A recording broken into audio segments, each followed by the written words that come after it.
വായിക്കാം. 1 പത്രോസ് 5-ാം അധ്യായം.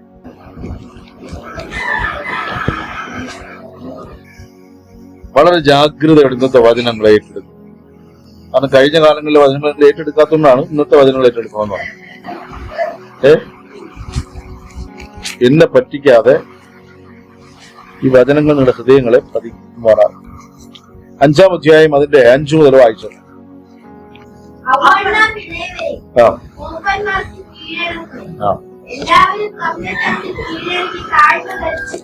ആമേൻ. കീഴടങ്ങുന്നൊരു സ്വഭാവം ദൈവമക്കൾക്ക് ആവശ്യമാണ്. ഹല്ലേലൂയ. ഒരുത്തനോട് ആകാവുന്നതിന് വലിയ ഭാവം കാണിച്ച് പട്ടുപോകരുത്. എല്ലാവരോടും എന്നേക്കാൾ ശ്രേഷ്ഠമായത് എന്തോ ഒന്ന് നിന്നിൽ ഉണ്ടെന്ന് പറയൂ. ഇനി എന്നെ ദൈവം പഠിപ്പിച്ചൊരു ഏറ്റവും വലിയൊരു കാര്യം പറയാം. ദൈവം ഒരുത്തനെ മുദ്രയിട്ടെങ്കിൽ, നേരത്തെ ശൗലിന്റെ കാര്യം പറഞ്ഞു പോയാൽ, ദാവീദിന്റെ മുമ്പിൽ ശൗലിനെ കൊല്ലാൻ കിട്ടി. കാരണം ആ സമയത്ത് ഈസി ആയിട്ട് ആ ഗുഹയ്ക്കകത്ത് വെച്ച് ആരെ കൊല്ലാം. പക്ഷെ ദാവീദ് നോക്കുമ്പോ ശൗലിന്റെ അകത്ത് ദൈവം തൊട്ട ഒരു മനുഷ്യനുണ്ടെന്ന് ദാവീദിനറിയാം. കാരണം ദാവീദിനെ തൊട്ട അഭിഷേകം എന്തെന്ന് ദാവീദിനറിയാം. അതുകൊണ്ട് ദൈവം ശൗലിനെ സ്നേഹിക്കുന്നുവെങ്കിൽ ഞാൻ അവനെ വിധിപ്പാൻ യോഗ്യനല്ല എന്ന് ദാവീദ് തിരിച്ചറിഞ്ഞു. അതുകൊണ്ട് വസ്ത്രത്തിന്റെ ഒരു അറ്റം മാത്രം കീറിയെടുത്ത് അടുത്ത ദിവസം കൊണ്ട് കാണിച്ചു കൊടുത്തു. നിന്നെ കയ്യിൽ തന്നുവെങ്കിലും നീ ഒരു അഭിഷിക്തനാകൊണ്ട്. ഹല്ലേലൂയ. ഇവിടെ വചനം പറയുന്നു, ഇളയവരെ മൂപ്പന്മാർക്ക് കീഴടങ്ങുക. എന്തെങ്കിലും ഒന്ന് ഉപദേശിച്ചു തന്നാൽ ആത്മീക ഉപദേശമാണെങ്കിൽ കൈക്കൊള്ളാതെ പോകരുത്. നന്നാവണമെങ്കിൽ മതി കേട്ടോ, അനുഗ്രഹിക്കപ്പെടണമെങ്കിൽ മതി, സൗഖ്യമാകണമെങ്കിൽ മതി, നിത്യതയിൽ എത്തണമെങ്കിൽ ഉപദേശം ആവശ്യമാണ്. നിങ്ങളെ നടത്താൻ ചില വടികൾ ആവശ്യമാണ്, ചില ശാസനകൾ ആവശ്യമാണ്, ഇടിക്കട എന്ന് പറയുന്ന ശബ്ദങ്ങൾ ആവശ്യമാണ്, കേറിപ്പോ വീട്ടിനകത്ത് എന്ന് പറയുന്ന ശബ്ദങ്ങൾ ആവശ്യമാണ്. അതിൽ ദൈവം ആക്കി വെച്ചിരിക്കുന്ന ചില വടികളാണ് മൂപ്പന്മാരുടെ ശബ്ദങ്ങൾ. അതുകൊണ്ട് പറയുന്നത് മൂപ്പന് ചുമ്മാ കയറി അടിക്കാൻ വ്യവസ്ഥയുമില്ല. കർത്താവ് വരുന്നത് താമസിച്ചു എന്ന് പറഞ്ഞ് കയ്യിൽ കിട്ടിയ എല്ലാം മടപെട്ടാന്ന് പറഞ്ഞ് അടിച്ചാൽ നിങ്ങൾക്ക് 4 അടിയെങ്കിൽ 40 അടിയായിരിക്കും മേളിലെന്ന് വരുന്ന വേറെ. അതുകൊണ്ട് ഇവിടെ എപ്പോഴും ഒരു വ്യവസ്ഥ ഉണ്ടല്ലോ.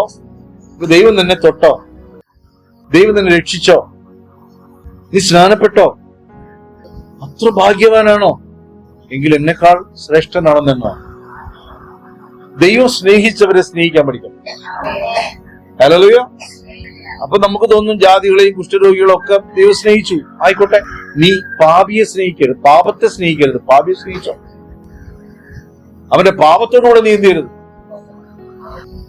ഇപ്പൊ മൊബൈൽ വേണ്ടാത്തത് കണ്ടുകൊണ്ടിരിക്കുന്നവരോട് അവിടെ പോയിട്ട് എന്ത് ചെയ്യരുത്. അതുപോലെ തന്നെ ജാതികളോട് ചാറ്റ് ചെയ്യാൻ പോകരുത്. ദൈവമക്കൾ ചാറ്റ് ചെയ്താൽ എന്തായിരിക്കും ചാറ്റ് ചെയ്യുന്നത്? യഹോവയുടെ ശക്തി ഇതിന്റെ മേൽ തെളിഞ്ഞു വരും. ജാതി ചാറ്റ് ചെയ്യുന്നത് എന്തായിരിക്കും?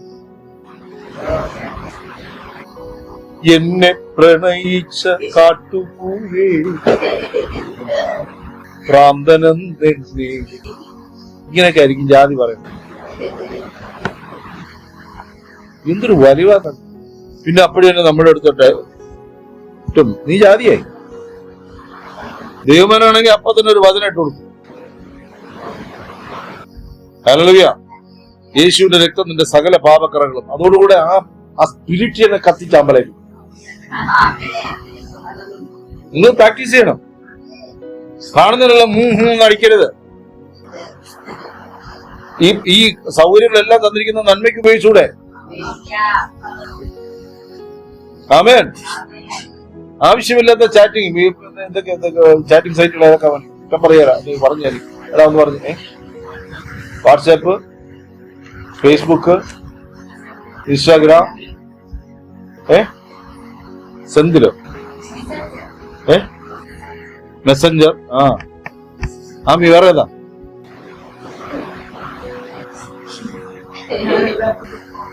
എല്ലാത്തിനും ഔട്ടായി. ഫോണ് പോയതുകൊണ്ടായിരിക്കും. ഒന്നും പോകുന്നില്ല. ഒന്നേ ഉള്ളൂ, വേറെ എല്ലാം പോയി. ഓക്കെ, അപ്പൊ ഇതെല്ലാം തന്നെ നല്ല കാര്യത്തിന് ഉപയോഗിച്ചൂടെ? നിങ്ങൾ ഈ അഞ്ചെണ്ണം ഉണ്ടെങ്കിൽ അഞ്ചെണ്ണത്തിലായിരിക്കാൻ ദിവസം ഒരു വചനം തപ്പി പിടിക്കുക. അങ്ങനെയെങ്കിലും വചനം വായിക്കും. ഇപ്പൊ സുവിശേഷം വായിച്ചാന്ന് പറഞ്ഞ പൊരുത്ത കൈവെക്കുകയാണ്. കൈവെക്കണന്റെ കാര്യം 5 ദിവസം ഉപവാസം ഇരുന്നുകൊണ്ടാണ്. നാളെ ഞാൻ ചോദിക്കും, വായിച്ചോ? ആമേൻ. എങ്ങനെയാണെങ്കിലും വായിച്ചത് നല്ലത്. അപ്പൊ നമ്മളെ ദൈവം എന്തെങ്കിലും സൗകര്യം തരുവാണെങ്കിൽ അത് നന്മയ്ക്കായി ഉപയോഗിക്കാൻ നമുക്ക് കഴിയണം. ഇളയവരെ മൂപ്പന്മാർക്ക് എന്ത് ചെയ്യണം? അടുത്തേക്ക് നാളെ കാര്യം കൊടുത്ത് പറയാം, കീഴടങ്ങുന്ന ഒരു സ്വഭാവം നിനക്ക് വേണം. നിനക്ക് വലിയ താല്പര്യമൊന്നുമില്ല, കീഴടങ്ങുന്ന സ്വഭാവം. ആമേൻ. വീടിനകത്ത് കീഴടങ്ങുന്ന സ്വഭാവമില്ല. മക്കൾക്ക് അപ്പന്റെ അമ്മയുടെ മുമ്പിൽ കീഴടങ്ങുന്ന ഒരു സ്വഭാവമില്ല. ശരിയല്ലേ? നമുക്ക് നിരപ്പിക്കപ്പെടാൻ ഏറ്റവും പ്രയാസപ്പെട്ടത് ആരോടാ? പരിചയക്കാരോടല്ലേ? ബന്ധങ്ങളോടല്ലേ? കാര്യമായിട്ട് അവളുള്ള കാര്യമാണ് പറഞ്ഞു. അവളുടെ മുമ്പിൽ അതൊരു ഭീകര മുഖമാണ്. അവള് അതെങ്ങനെ നിരപ്പിക്കപ്പെടണമെങ്കിൽ താഴ്ന്നേ പറ്റൂ, സ്നേഹിച്ചേ പറ്റുള്ളൂ. നിരപ്പിക്കപ്പെടണം. നേരെ മറിച്ച് ഒന്നും ചെയ്യാത്തൊരു, നമുക്ക് പരിചയമില്ലാത്ത ഒരാളടുത്ത് പോയിട്ട്, സോദര ഞാൻ നിന്നെ വേദനിപ്പിച്ചോ സോദര, ക്ഷമിക്കും, ഇത് പറയാൻ വലിയ പാടൊന്നുമില്ല. എന്നാൽ കീഴടങ്ങുന്നൊരു സ്വഭാവമുള്ളവനുണ്ടല്ലോ, ദൈവവചനത്തിന്റെ വ്യവസ്ഥ പ്രകാരമായിരിക്കണം അത് ചെയ്യേണ്ടത്. അല്ല നമ്മൾ വെറും വാക്കുകൊണ്ട് ക്ഷമ പറഞ്ഞതുകൊണ്ട് സ്വർഗം ക്ഷമിക്കുമെന്ന് കരുതരുത്. സത്യം പറയുവാണ്, ദൈവം നോക്കുന്ന ഹൃദയത്തെയാണ്. ദൈവം നമ്മുടെ ഹൃദയത്തിന്റെ നിരൂപണങ്ങളെ അറിയും. അത് വെച്ചിട്ടാണ് അവനവന്റെ പ്രവൃത്തിക്കൊത്തവണ്ണം ഫലം വരാതെ ദൈവം അവനോട് ക്ഷമിച്ച് രക്തത്താൽ കഴുകപ്പെട്ട് നിന്നെ പുറത്തെടുക്കുന്നു. ഹല്ലേലൂയ, ആമേൻ. ഇനി വീടിനകത്ത് കീഴടങ്ങാൻ മനസ്സില്ലാത്ത ഒരു സ്ത്രീ ഉണ്ടെങ്കിൽ ആ കുടുംബം തകർന്നു പോകും. ശരിയല്ലേ? അപ്പൊ പറയില്ല, എനിക്ക് നട്ടലുണ്ട്, ഞാൻ നിൽക്കും, ഞാൻ നിന്റെ അടിമയാണോ എന്ന് സ്ത്രീ ചോദിച്ചാലോ? കീഴടങ്ങാൻ മനസ്സില്ല. ഇതിനകത്ത് അടിമത്വമല്ല സ്നേഹം, സ്നേഹം കൊടുക്കാനുള്ളതാണ്. ഹല്ലേലൂയ. സ്നേഹം ഉണ്ടെങ്കിൽ മാത്രമേ എന്ത് ചെയ്യുള്ളൂ? ഒരു കഷ്ടതയിൽ കൂടെ നല്ലതിനെ അവകാശമാക്കും. അപ്പൊ മൂപ്പന്മാരെ, നിങ്ങൾ എന്ത് ചെയ്യണം? ഇളയവർക്ക് കീഴടങ്ങണം. ഓരോരുത്തരും താഴ്മ എന്ത് ചെയ്യണം? ധരിച്ചുകൊള്ളണം. ഇത് ധരിച്ചിട്ടില്ല. ആവശ്യമില്ലാത്ത വസ്ത്രങ്ങൾ ധരിക്കുന്നുണ്ട്, താഴ്മ ധരിക്കുന്നുണ്ടോ നീ? ഈ കഴിഞ്ഞ ദിവസം ഞാന് ഒരു ഓഫീസിൽ ചെന്നപ്പോ, സാധാരണ അങ്ങനെയല്ല ഞാൻ നന്നായിട്ട് സംസാരിക്കും. ഈ അനീതി കണ്ടു കഴിഞ്ഞാൽ പെട്ടെന്ന് എനിക്കൊരു നീതിയൊക്കെ വരും. നിങ്ങൾ കാണുമ്പോൾ നല്ല ഉച്ചത്തിൽ സംസാരിക്കും. അപ്പൊ ഞാനവിടെ ചെന്നപ്പോ അവിടെ ഒരു പെണ്ണുമ്പിള്ള ഉണ്ട്. അവള് ഭയങ്കര ഭയങ്കര ഒരു പദവി ഉണ്ട് അവർക്ക്. ഞാൻ ചോദിക്കുന്നതിനല്ല അവർ മറുപടി പറയുന്നത്. അവരെന്റെ നേരം ഷൗട്ട് ചെയ്യും എന്നെ കണ്ടപ്പെട്ട. ഒരു കാര്യവും സാറേന്ന് വിളിച്ചിട്ടാണ് ചീത്ത വിളിക്കുന്നത്. അപ്പൊ എനിക്ക് ഇങ്ങനെ ബ്ലഡ് ഇങ്ങനെ കയറി വരണം. അപ്പൊ ഞാൻ പെട്ടെന്ന് ആരാംസ് ഞാനവരോട് പറഞ്ഞേ, ഞാൻ ചോദിച്ച സംശയത്തിന് ഒരു മറുപടി തരാമോ? വളരെ ശാന്തമായിട്ട് ഇങ്ങനെയാണ് പറഞ്ഞത്. നിങ്ങൾ ചോദിച്ചതിന് ഞാൻ പിന്നെ മറുപടി തരാം. ഞാൻ ചോദിച്ചതിന് എനിക്ക് നിങ്ങളുടെ പോസ്റ്റിൽ ഇരുന്നുകൊണ്ട് ഒരു മറുപടി പറയാം. ഞാൻ തണുത്തപ്പോ അവർ 1.5 അടി അതിനെക്കാളും തണുത്തു. ഇതാണ് പൈശാചിക തന്ത്രം. ഞാൻ ശരിക്കും പറഞ്ഞാൽ അവിടെ നല്ല ഉച്ചെടുക്കേണ്ട കാര്യം നീതി എന്റെ ഭാഗം. അപ്പൊ ഞാനിതെല്ലാം കഴിഞ്ഞ് ഞാൻ അവിടുത്തെ നിന്ന്, അപ്പോ അവര് പറഞ്ഞ് എനിക്ക് മനസ്സിലാവുന്നില്ല. ആ സ്ത്രീക്ക് കീഴടങ്ങാൻ സ്വഭാവം എല്ലാം അറിയെങ്കിൽ പറഞ്ഞു കൊടുത്താൽ മനസ്സിലാവണ്ടേ? ഞാൻ ഈ വചനം പറയും, നിങ്ങൾക്ക് ആർക്കും മനസ്സിലാവുന്നില്ല. ഞാൻ ഇവിടുന്ന് 1.5 മണിക്കൂർ അന്യഭാഷയിൽ സംസാരിക്കുന്നു. നിങ്ങൾ കൂടിപ്പോയി ഒരാഴ്ച കൂടെ വരും, അവിടെ പോയിട്ട് കാര്യമൊന്നുമില്ല, ഞങ്ങൾക്കൊന്നും മനസ്സിലാവും. അപ്പൊ ഞാൻ ഇങ്ങനെ താഴ്ന്നപ്പോ ഞാൻ പറഞ്ഞു എനിക്ക് എന്ന് പറഞ്ഞ് മാറിയപ്പോ ഇവർ പിന്നെ എന്റെ പിന്നാലെ കൂടി, സർ സർ ഞാൻ ആരോട് സംസാരിച്ചാലും ഞാൻ അത് ശരിയാക്കി തരാം സാർ, അതൊക്കെ അയച്ചോളൂ സാർ, ചെയ്തോളൂ സാർ. അപ്പൊ എനിക്ക് ഗമ വന്നു. എനിക്കൊരു കാര്യം മനസ്സിലായി, ഈ ബുദ്ധിയോടെ പെരുമാറിയ അനേകരെ അവകാശമാണ്. അപ്പൊ ഞാൻ എന്റെ കർത്താവിനെയാണ് അവിടെ എന്ത് ചെയ്തത്. എനിക്കൊരു പോസ്റ്റ് ഉണ്ട്, ഒരു പാസ്റ്റർ ബ്രദർ, വചനം ഭക്ഷിച്ചവൻ. എനിക്ക് പറയാൻ പറ്റും, നിങ്ങൾക്ക് അതിനെ കുറിച്ച് അറിയാം, ബൈബിളിനെ കുറിച്ച് വല്ലതും അറിയാവോ? ചോദിക്കാൻ പറ്റും. ഞാൻ പറയും ഞാൻ മാസ്റ്ററാണത്. ഒരു കാര്യമില്ല. ഈ വാദത്തിനും തർക്കത്തിനും ഒരു കാര്യമില്ല. അതുകൊണ്ട് അങ്ങോട്ടും ഇങ്ങോട്ടും ഒക്കെ എന്ത് ചെയ്യണം, ഇളച്ചു കൊടുക്കണം. കാണുമ്പോ കീരിയും പാമ്പും പോലെ ഭയങ്കര പ്രേമമാ സ്നേഹമാന്നാ പറയണേ.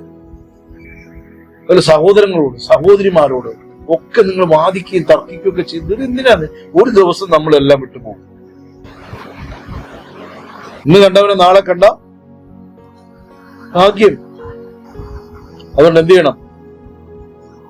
നീ കീഴടങ്ങുക എന്നല്ല, ഇനി അടുത്തിരിക്കുന്ന കാര്യം കൊടുത്ത് പറയുക, ഞാൻ കീഴടങ്ങുന്ന സ്വഭാവം ഉള്ള ഒരു വ്യക്തിയായി ഇപ്പോൾ മാറിയിരിക്കുന്നു.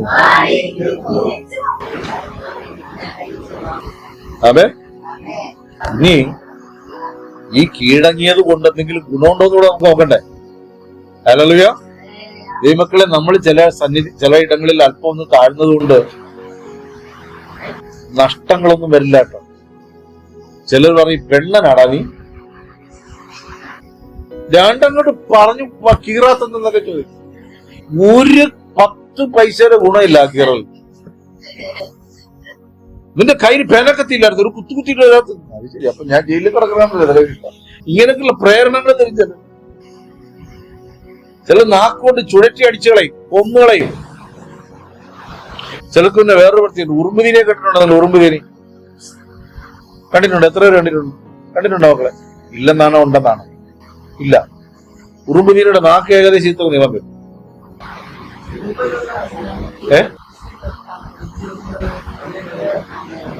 ബാക്കി ഞാൻ പറയാം. ഈ ഉറുമ്പിന്റെ കൂട്ടി പോയിട്ടുണ്ടല്ലോ, നാക്ക് അങ്ങോട്ട് നീട്ടിയിട്ട് 4 ഉരുട്ടാണ്. ആ അവിടെ ഇരിക്കുന്ന അത്രയും ഉറുമ്പ് ഈ നാക്കേ പറ്റും. അതൊക്കെ വലിച്ചെടുത്ത് ഐസ്ക്രീം വലിക്കുന്ന പോലെ ഇത്രയേ ഉള്ളൂ ഉറുമ്പ് തീരും. അപ്പൊ ആ ജീവിക്ക് മാത്രമേ അതുകൊണ്ട് നമ്മൾ കൈകൊണ്ട് വെച്ചുകൊടുത്താലോ, നമ്മളെ നാക്ക് വെച്ചു കൊടുത്താലോ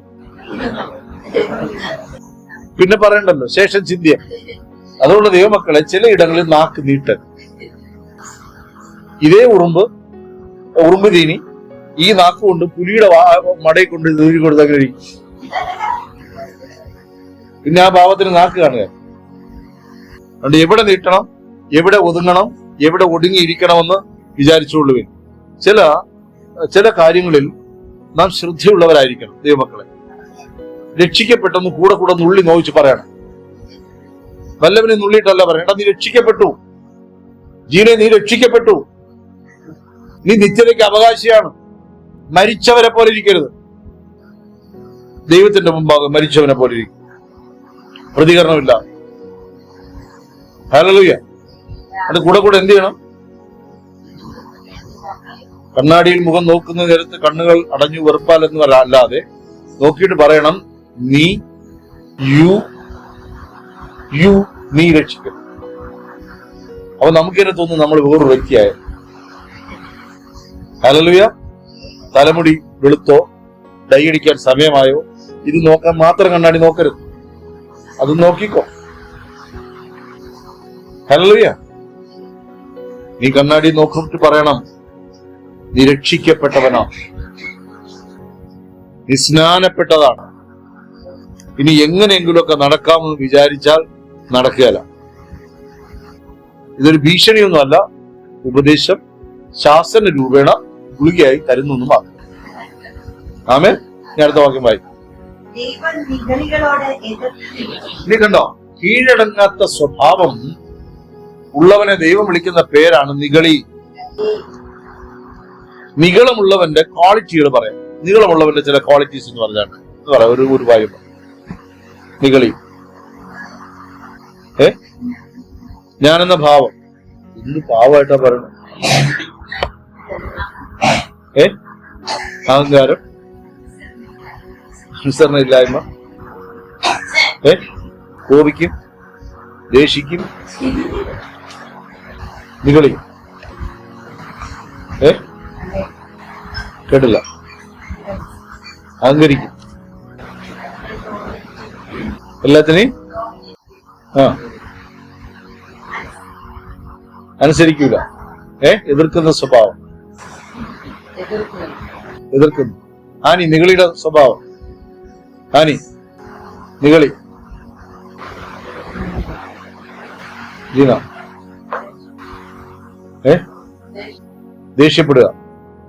ലേഖസൂരി അറിയാന്നുള്ള ഭാവം. താൻ ആരുക എന്നുള്ള ചോദ്യം അറിയാം. ഞാനാണ് ശരി. കണ്ട നിഗളിയുടെ ഭാവം. നിങ്ങളുള്ളവൻ ദേഷ്യപ്പെടും. അപ്പൂസെ നിങ്ങളുള്ളവൻ ദേഷ്യപ്പെടും. ക്ഷമിച്ചു കൊടുക്കുക, വിട്ടുകൊടുക്കുകയല്ല. ഞാൻ തന്നെ വരുന്നുള്ള ഭാവം. ഇതെല്ലാം നിങ്ങൾക്കറിയാം. പിന്നെ ദോഷം പാപം ചെയ്യും, പാപം ചെയ്യും പൂർണ്ണമായി. അപ്പൊ ദൈവം സഭയോട് സംസാരിക്കുകയാണ്. നിഗളിയുടെ ഒരു പ്രത്യേകത പറയാം. നിഗളി എപ്പോഴും സ്വയം എഴുന്നേൽക്കുന്നവനായി. അവൻ ദൈവത്തിന്റെ കർത്തൃത്വത്തിന് ഒരിക്കലും കീഴടങ്ങില്ല. മനസ്സിലാകുന്നുണ്ടോ? ഉണ്ടോ? താൻ തന്നെ ജനിച്ചു വളർന്നു ഇങ്ങനെ ആയെന്ന് വിചാരിക്കും. ഞാൻ മാത്രമാണ് ശരിയും എന്റെ അറിവ് മാത്രമാണ് പെർഫെക്റ്റ് എന്നും ഈ നിഗളി പറഞ്ഞുകൊണ്ട് നടന്നു. നിഗളി പെട്ടെന്ന് തീരുമാനമെടുക്കും. നിഗളിയുടെ ഏറ്റവും ഡേഞ്ചർ ക്യാരക്ടർ എന്ന് പറയുന്നത് സ്വയം ദൈവമായി അവരോധിക്കും. നിങ്ങൾ ആരും ആ പദവി ഏറ്റെടുക്കരുത്. നിങ്ങൾ ഒരിക്കലും സ്വയം ദൈവമാകരുത്. നമ്മൾ ഒരിക്കലും സ്വയം എഴുന്നേൽക്കരുത്. സ്വയം നമ്മളിലുണ്ട്, പക്ഷെ ആ സെൽഫ് കൊണ്ട് നമ്മൾ എന്ത് ചെയ്യരുത്? എഴുന്നേൽക്കരുത്. ആത്മാവ് സഭകളോട് പറയുന്നത് നിനക്ക് ചെവിയുണ്ടെങ്കിൽ കേൾക്കണം. കേൾക്കാൻ വേഗവും പറയാൻ താമസവും കൊടുക്കണം. ദൈവം ഒരിക്കലും അനുഗ്രഹിക്കാത്ത ഒരു ക്യാരക്ടറാണ് നിഗളി. നിഗളിയോട് ദൈവത്തിന് ഒരു പ്രതിപത്തിയുമില്ല. അവന്റെ കൊമ്പ് വെട്ടിക്കളയാതെ അവനെ അനുഗ്രഹിക്കാൻ പറ്റുകയാണ്. ദൈവം കൈകൊണ്ട് ചെല്ലുമ്പോൾ കൊമ്പിരിക്കും. നമ്മൾ കണ്ടിട്ടുള്ള സാത്താന്റെ കൊമ്പെന്ന് നമുക്ക് അറിയത്തില്ല. നിങ്ങൾ കൊമ്പിരിക്കും. അവന്റെ കൊമ്പ് അവന്റെ അഹങ്കാരമാണ്. ഈ അഹങ്കാരത്തിന്റെ മേൽ. അതുകൊണ്ട് ഈ മറ്റേ വായിച്ച വാക്യം രാവിലെ പറഞ്ഞതിനകത്ത് ആ അകമ്പടി സേവക്കാരൻ എന്ത് പറഞ്ഞു? ആകാശത്തിന്റെ കിളിവാതിന് തുറന്ന് കെട്ടിയിട്ടേരൊന്ന് ആണ് നിഗളി. രാവിലെ എന്തായി? പടമായി. നിഗളി മരിക്കും.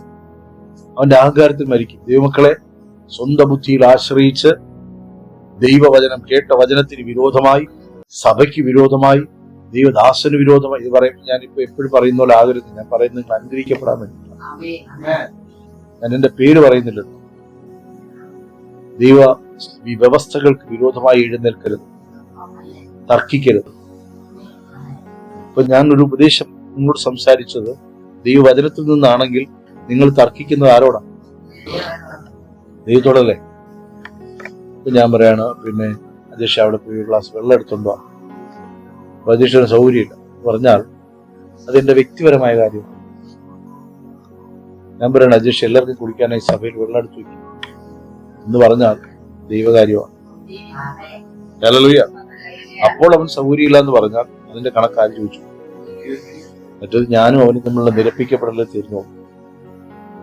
ദൈവമായുള്ള കാര്യത്തെ നമ്മൾ അങ്ങനെ തന്നെ കണ്ടുകൊള്ളണം. ഹല്ലേലൂയ. എന്റെ അപ്പനെ ഞാനല്ലാതെ മറ്റാർ ഉയർത്തും? നിന്റെ അപ്പന്റെ പേരെന്ത്? യാക്കോബിനോട് ദൈവം ചോദിച്ചു, നിന്റെ പേരെന്ത്? ഞാൻ നിന്നെ അനുഗ്രഹിക്കാം. നിന്റെ കള്ളത്തരം മാറിയല്ലോ എന്ന് ഞാൻ അറിയണ്ടേ? നിന്റെ പേരെന്തെന്ന് ചോദിച്ചു. യാക്കോബ് എന്ത് മറുപടി കൊടുത്തു? ആമീൻ.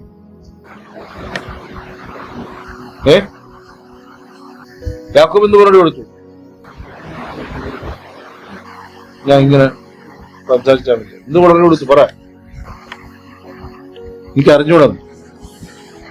ശ്രീമാൻ എന്ത് മറുപടി കൊടുത്തു?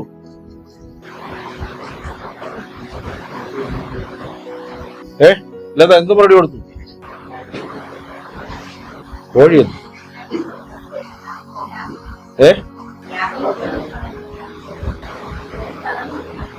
യാക്കോബിനോട് ദൈവം ചോദിച്ചു, ഞാൻ നിന്നെ അനുഗ്രഹിക്കാം, പക്ഷെ നിന്റെ പേരെന്ത്? യാക്കോബ് യാക്കോബ് എന്ന് പറഞ്ഞു. എന്നാൽ ഇസാക്കിനോട് എന്ത് പറഞ്ഞു? യേശാവ് എന്ന് പറഞ്ഞു. ആ കാലം മുതൽ ഈ കാലം വരെയും യാക്കോബ് ഈ ഒരൊറ്റ വിഷയത്തിന്റെ മേൽ ദൈവത്തിന്റെ സന്നിധിയിൽ നിന്ന് ഗ്യാപ്പിൽ കിടക്കുക. മനസ്സിലായോ? ദൈവത്തിന് യാക്കോബിനോട് അടുക്കാൻ പറ്റാതിരിക്കുന്നത് ഈ കള്ളത്തരമായിരുന്നു. അതുകൊണ്ട് അനുഗ്രഹിക്കുന്നതിന് മുമ്പ് യാക്കോബ് ചോദിച്ചു, ദൈവം ചോദിച്ചു, യാക്കോബേ നിന്റെ പേരെന്ത്? യാക്കോബേ നിന്റെ പേരെന്തെന്ന് ചോദിക്കുക. യാക്കോബ് എന്ന് സത്യം പറഞ്ഞപ്പോ പറയുക, ഇന്ന് നിന്റെ പേർ ഞാൻ ഇസ്രായേൽ എന്നാക്കും. ഇസ്രായേൽ, ദൈവത്തിന്റെ പ്രഭു എന്നാക്കും. ഇനി നിങ്ങൾ ചിന്തിച്ചു നോക്ക്, കള്ളം പറയുന്നതിന് വിലയുണ്ടോ? ഇല്ലയോ? മതി. അതൊരു കീഴടങ്ങുന്ന ഒരു സ്വഭാവം നമുക്ക് വന്നേ പറ്റൂ. ആമേൻ. അടുത്ത വാക്യം വായിച്ചാട്ടെ, പത്രോസ്. ഇത് എത്ര പേർ വിശ്വസിക്കുന്നു? എതിർത്ത് നിൽക്കുന്നു? ഇതിന് നിഗളത്തിന്റെ ഭാവം എന്തെന്നറിയാം? യെഹെസ്കേൽ 28, യെഹെസ്കേലിന്റെ പുസ്തകം 28, അതിന്റെ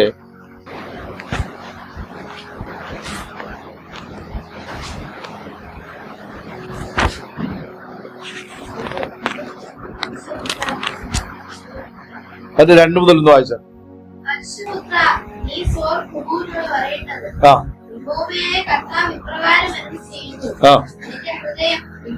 അപ്പൊ നിഗളം എവിടെയാ വരുന്നത്?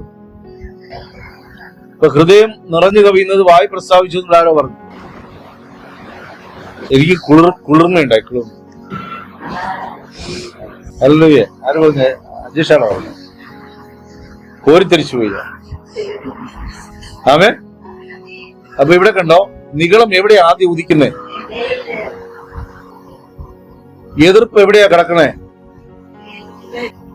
ഇപ്പൊ നിങ്ങൾക്ക് എന്നെ കുറിച്ചൊരു അറിവുണ്ടാവുമല്ലോ. എന്റെ വേണ്ടാധീനങ്ങൾ നിങ്ങൾക്ക് അറിയാം, എന്റെ നല്ലതും അറിയാം, എന്റെ ഭാവങ്ങളൊക്കെ നിങ്ങൾക്ക് അറിയാം. അതുകൊണ്ട് തന്നെ നിങ്ങൾ ഉടുപ്പിട്ടുണ്ടാണ് എന്റെ അടുക്കൽ വരുന്നേ. നിങ്ങൾ ചിത്രപ്പണികളും തുന്നൽ തുണികളും ഒക്കെ ഇട്ടുകൊണ്ട് വരും. ഡിഫെൻഡ് ചെയ്തുകൊണ്ടാണ് വരുന്നത്. പാസ്റ്റർ എന്ത് പറയാൻ പോകുന്നു അറിയാം. അതുകൊണ്ട് മനഃപൂർവ്വം ഞങ്ങൾ അങ്ങ് വേണ്ടാന്ന് വെച്ചതാണ്. അതുകൊണ്ട് ഞങ്ങൾ അങ്ങ് ചോദിക്കുകയാണ്. ചോദിച്ചാൽ എന്ത് പറയുമെന്ന് ആത്മാവ് ഞങ്ങളോട് പറഞ്ഞു. ചോദിച്ചാൽ എന്ത് മറുപടി പറയുമെന്ന് ആത്മാവ് പറഞ്ഞു. അതുകൊണ്ട് തൽക്കാലം അപ്പനെ അങ്ങ് വേണ്ടാന്ന് വെക്കും. ഒരു തിന്മ ചെയ്യാൻ പോകുമ്പോ ആത്മാവ് സഭയോട് പറഞ്ഞതുപോലെ നിന്റെ അകത്ത് കയറി വരും പരിശുദ്ധാത്മാവിന്റെ ഇടപെടൽ.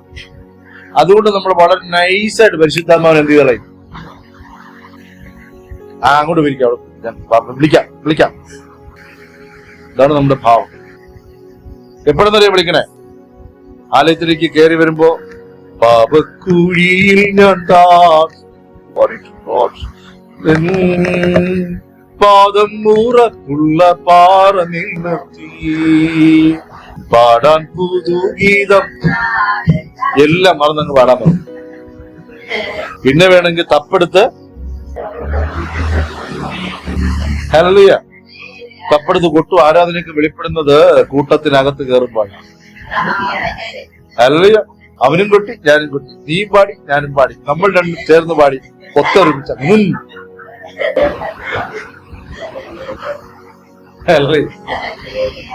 ഇതെല്ലാം അകത്തുണ്ടെങ്കിൽ നീ കൊള്ളക്കാരന്റെ മുമ്പിലിരുന്നാലും നിന്നെ പ്രലോഭിപ്പിക്കാൻ ഒരു ചുറ്റും ജനക്കൂട്ടം കൂടി നിന്നാലും ജനത്തിന്റെ ആരവം നിന്നെ പ്രേമിക്കാൻ വന്നാലും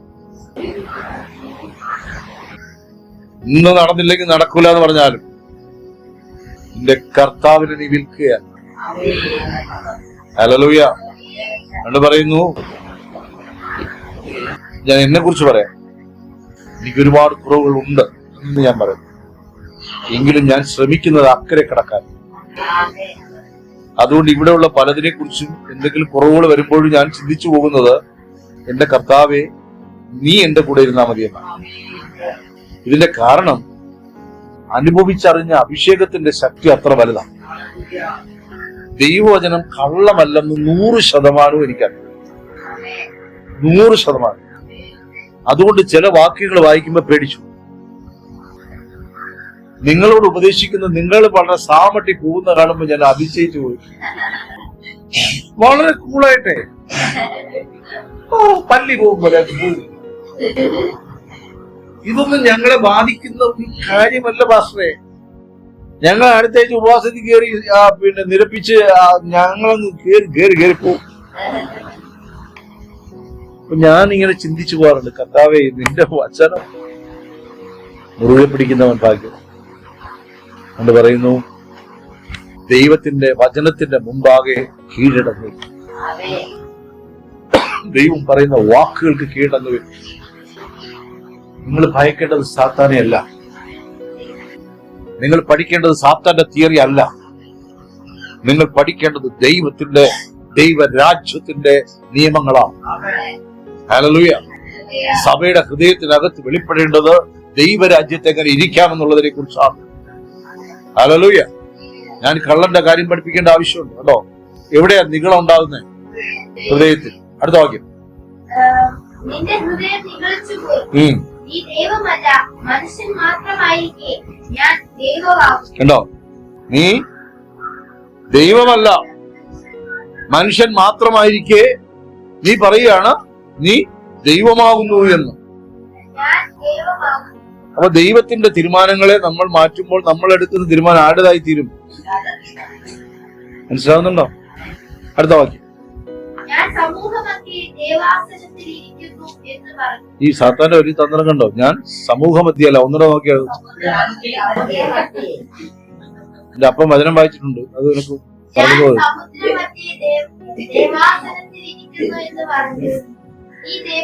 ഞാൻ സമൂഹമധ്യല്ല, സമുദ്രമധ്യേ. ഞാൻ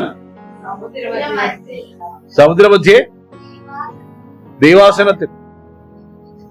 അതിന്റെ ഒരു ആഴം മനസ്സിലായോ? God created heavens and earth. സ്വർഗങ്ങൾ ദൈവം സൃഷ്ടിച്ചു, വെള്ളങ്ങളെ രണ്ടായി തിരിച്ചു, താഴെയുള്ള ജലത്തെ സമുദ്രമെന്നും മുകളിലുള്ള വിധാനത്തെ സമുദ്രത്തെ, വെള്ളത്തെ രണ്ടായി വെച്ചു എങ്കിൽ ഇവൻ ആ മുകളിൽ നിന്ന് അത്യുന്നതനോട് സമനാകുമെന്ന് പറയുക. ഞാൻ മുകളിൽ ഇരുന്നുകൊണ്ട് അതിലും മേളിലാണ് അത്യുന്നതനെന്ന് അവൻ മനസ്സിലായി. നമ്മളുടെ മേലൊരു അപ്പനുണ്ടെന്ന് മനസ്സിലായില്ല. ഞാനിത് വളരെ കാര്യമായിട്ടാ പറയണേ. എന്റെ ബാല്യകാലത്തില് നമ്മൾ ചെയ്തിട്ടുള്ള പല കാര്യങ്ങളും ഞാൻ ഇന്ന് പരിശോധിക്കുമ്പോൾ ഒരു കാര്യം സത്യമാണ്. അപ്പൻ എന്തു പറയുന്നത് അറിയാന്നുള്ളതുകൊണ്ട് അടുക്കളയുടെ ഭാഗത്ത് 10 മണിക്ക് പഠിക്കാൻ എഴുതി കഴിഞ്ഞാൽ 10 മണിക്ക് കയറാതെ ഒരു 11 മണി വരെ എങ്ങനെയും തള്ളി ഉന്തി കൊണ്ടുപോകണം. 11 മണിക്ക് പിടികൊടുക്കാതെ ചാടി എത്തണം. ഇങ്ങനെയുള്ള അഭ്യാസങ്ങൾ ദൈവസഭയിൽ ദൈവമക്കളെ ദൈവത്തെ അറിഞ്ഞതിന് ശേഷം കാണിക്കരുത്. മനസ്സിലായോ? ദൈവം നിങ്ങളോട് എന്ത് ചെയ്യും? എതിർത്ത് നിൽക്കും. അപ്പൊ ഇവൻ പറയാണ് സ്വയം ദൈവമായി. ആ വാക്യം പറഞ്ഞാട്ടെ, ഇവിടെ സ്വയം ദൈവമായി. സഭയിൽ നമ്മൾ ദൈവമാകാറുണ്ടോ? ദൈവമക്കളായതിനു ശേഷം നമ്മൾ പലപ്പോഴും ദൈവത്തിന്റെ റോൾ എടുത്തിട്ടുണ്ടോ? ഉണ്ടോ? നമ്മൾ തന്നെ നമ്മളെ ഉയർത്തിയിട്ടുണ്ടോ? ഹല്ലേലൂയ. നമ്മൾ തന്നെ പെട്ടെന്ന് ചാടിക്കറി ദൈവ കാര്യങ്ങളെ ഡിഫെൻഡ് ചെയ്തിട്ടുണ്ട്. ഡേഞ്ചറാണ്. ഹല്ലേലൂയ. സഭായോഗം നാളെ മുതൽ വേണം. നിങ്ങൾ പറയും സ്വയം ദൈവമാവുകയാണ്. ദൈവത്തിൻ്റെതാണ് സഭായോഗം, ദൈവത്തിൻ്റെതാണ് സഭ. ഉപവാസ പ്രാർത്ഥന ഈ മാസം വേണ്ട, കൂട്ടായ്മ വേണ്ട, പ്രാർത്ഥന വേണ്ട. പിന്നെ വേറൊരു കൂട്ടരുണ്ട്, ഞാൻ സഭയായതുകൊണ്ട് ഞാൻ എവിടെ പോയാലും സഭായോഗം. നിനക്ക് ഒലക്കൊണ്ട് ഇടികൊള്ളേണ്ടി വരും. ഇനി വേറൊരു കൂട്ടരുണ്ട്, വീട്ടിലിരുന്ന് പ്രാർത്ഥിച്ചാലും ദൈവം. അതല്ലേ പ്രശ്നം. ദൈവം പറഞ്ഞാലും നീ കേൾക്കുന്നില്ല. നീ വീട്ടിൽ നിന്ന് പ്രാർത്ഥിച്ചാൽ ദൈവം കേൾക്കണം. മനസ്സിലായോ? സമയത്തിന് അടുത്ത വാക്യത്തിലോട്ട് പോകും. എന്തെങ്കിലും സംശയം ഉണ്ടെങ്കിൽ നിങ്ങൾക്ക് ചോദിക്കാൻ കേട്ടോ ഈ സെക്ഷനിൽ. ഇപ്പൊ ഞാൻ സംസാരിക്കുന്നത് സാത്താനെ കുറിച്ചാണ്. സാത്താന്റെ പ്രവൃത്തി നമ്മൾ എങ്ങനെ ആക്ട് ചെയ്യുന്നു എന്നുള്ളതാണ്. ഒന്നാമത്തെ പ്രവൃത്തിയാണ് നിഗളം. അപ്പൊ നമ്മൾ പറയും എന്നെപ്പോലെ പാപം വേറെ ആരുമില്ല. എന്നെപ്പോലെ ഞാൻ ആയതുകൊണ്ട്, ചില സ്ത്രീകൾ പറയുന്നുണ്ടോ, ഞാൻ ആയതുകൊണ്ട് ആ കാലമാടന്റെ ജീവിച്ചു, വേറെ ഏതെങ്കിലും ഒരു പെണ്ണായിരുന്നു ഇതിനു മുമ്പേ അവനെ കൊന്നിട്ട് ജയിലിൽ പോയി കിടന്നു. അതിന്റെ അർത്ഥം ഇവർക്ക് കൊല്ലാൻ നിവൃത്തിയില്ല. ചില ഓമനിച്ച് വളർത്തിയ മക്കള് തലവെട്ടി തിരിച്ചു പോകുവാണ്. തന്തല വെട്ടി, നീ എന്റെ വയറ്റിൽ തന്നല്ലോടാ വന്ന് പറഞ്ഞത്, പറക്കാതിരുന്നെങ്കിൽ കൊള്ളായിരുന്നു പറഞ്ഞു. അതുകൊണ്ട് എന്തെങ്കിലുമൊക്കെ ഉച്ചരിക്കുന്നതിന് മുമ്പ് ദൈവത്തോടൊന്ന് ചോദിക്കും. ആമേൻ. നിഗളി തന്നെ സംസാരിക്കും. എല്ലാവരും പറഞ്ഞിട്ട് നിഗളി തന്നെ താൻ സംസാരിക്കും. അടുത്ത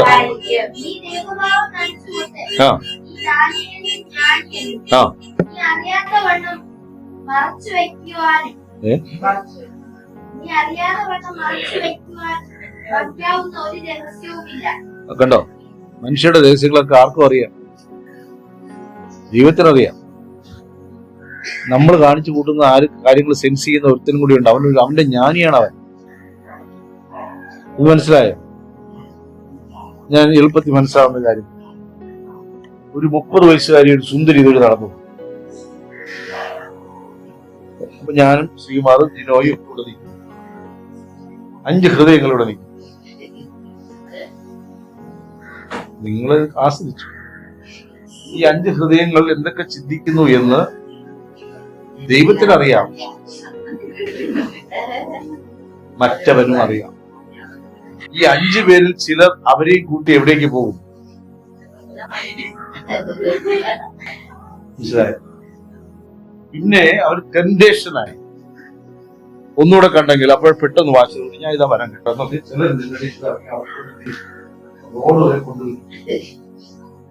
അയ്യോ പറഞ്ഞൊരു കാര്യം നോക്കുന്നത്, നിന്നാണ് ഞാൻ കണ്ട കണ്ണുകൾ കൊണ്ട് ഉടമ്പടി ചെയ്തിരിക്കുന്നു എന്ന് പറഞ്ഞ് ചിലതകത്തിരിക്കും. അപ്പോ ഈ ചിന്തയെ സാത്താൻ തിരിച്ചറിഞ്ഞിട്ട് വേണ്ടതുപോലെ പ്രതികരിക്കും. നമ്മൾ ചില ജോലിക്കടയിൽ നിൽക്കുമ്പോൾ കാണേണ്ടത് കണ്ടത്,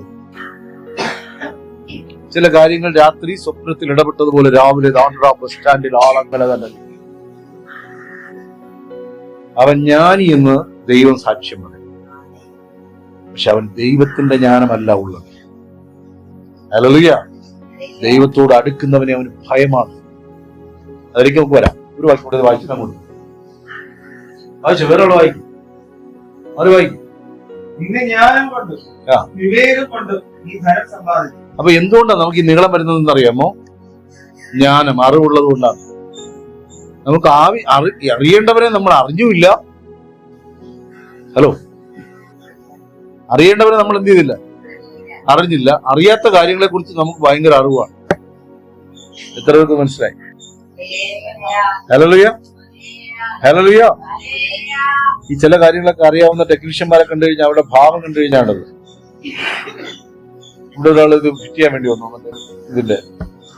എനിക്ക് തോന്നുന്നു അവൻ കമ്പനിയുടെ, സോണി കമ്പനിയുടെ MD-യെക്കാൾ വലിയ ആളെന്നില്ല. വെറുതെ ചുമ്മാ ഒരു ഇതൊക്കെ എടുത്തിട്ട് പറയും. പിന്നെ ഡയലോഗ്, അവൻ ഇരിക്കുന്നില്ല, നിൽക്കുന്നില്ല, ഭയങ്കര ഡയലോഗ്. അവനത് മാത്രം അറിയാവുള്ളൂ. അവന്റെ ഭാവം എല്ലാം അറിയാവുന്ന ദൈവമക്കളെ നാം ആകാവുന്നതിലും കൂടുതൽ അറിയാമെന്ന് ഭാവിക്കുന്നു. യേശു തന്നെ പറയുന്നു, നിങ്ങൾ എന്തിൽ സമ്പന്നരാകണം? ദൈവ വിഷയമായി സമ്പന്നരാകണം. എല്ലാവരും ശ്രദ്ധിച്ചിരുന്നോ? എന്തിൽ സമ്പന്നരാകണം?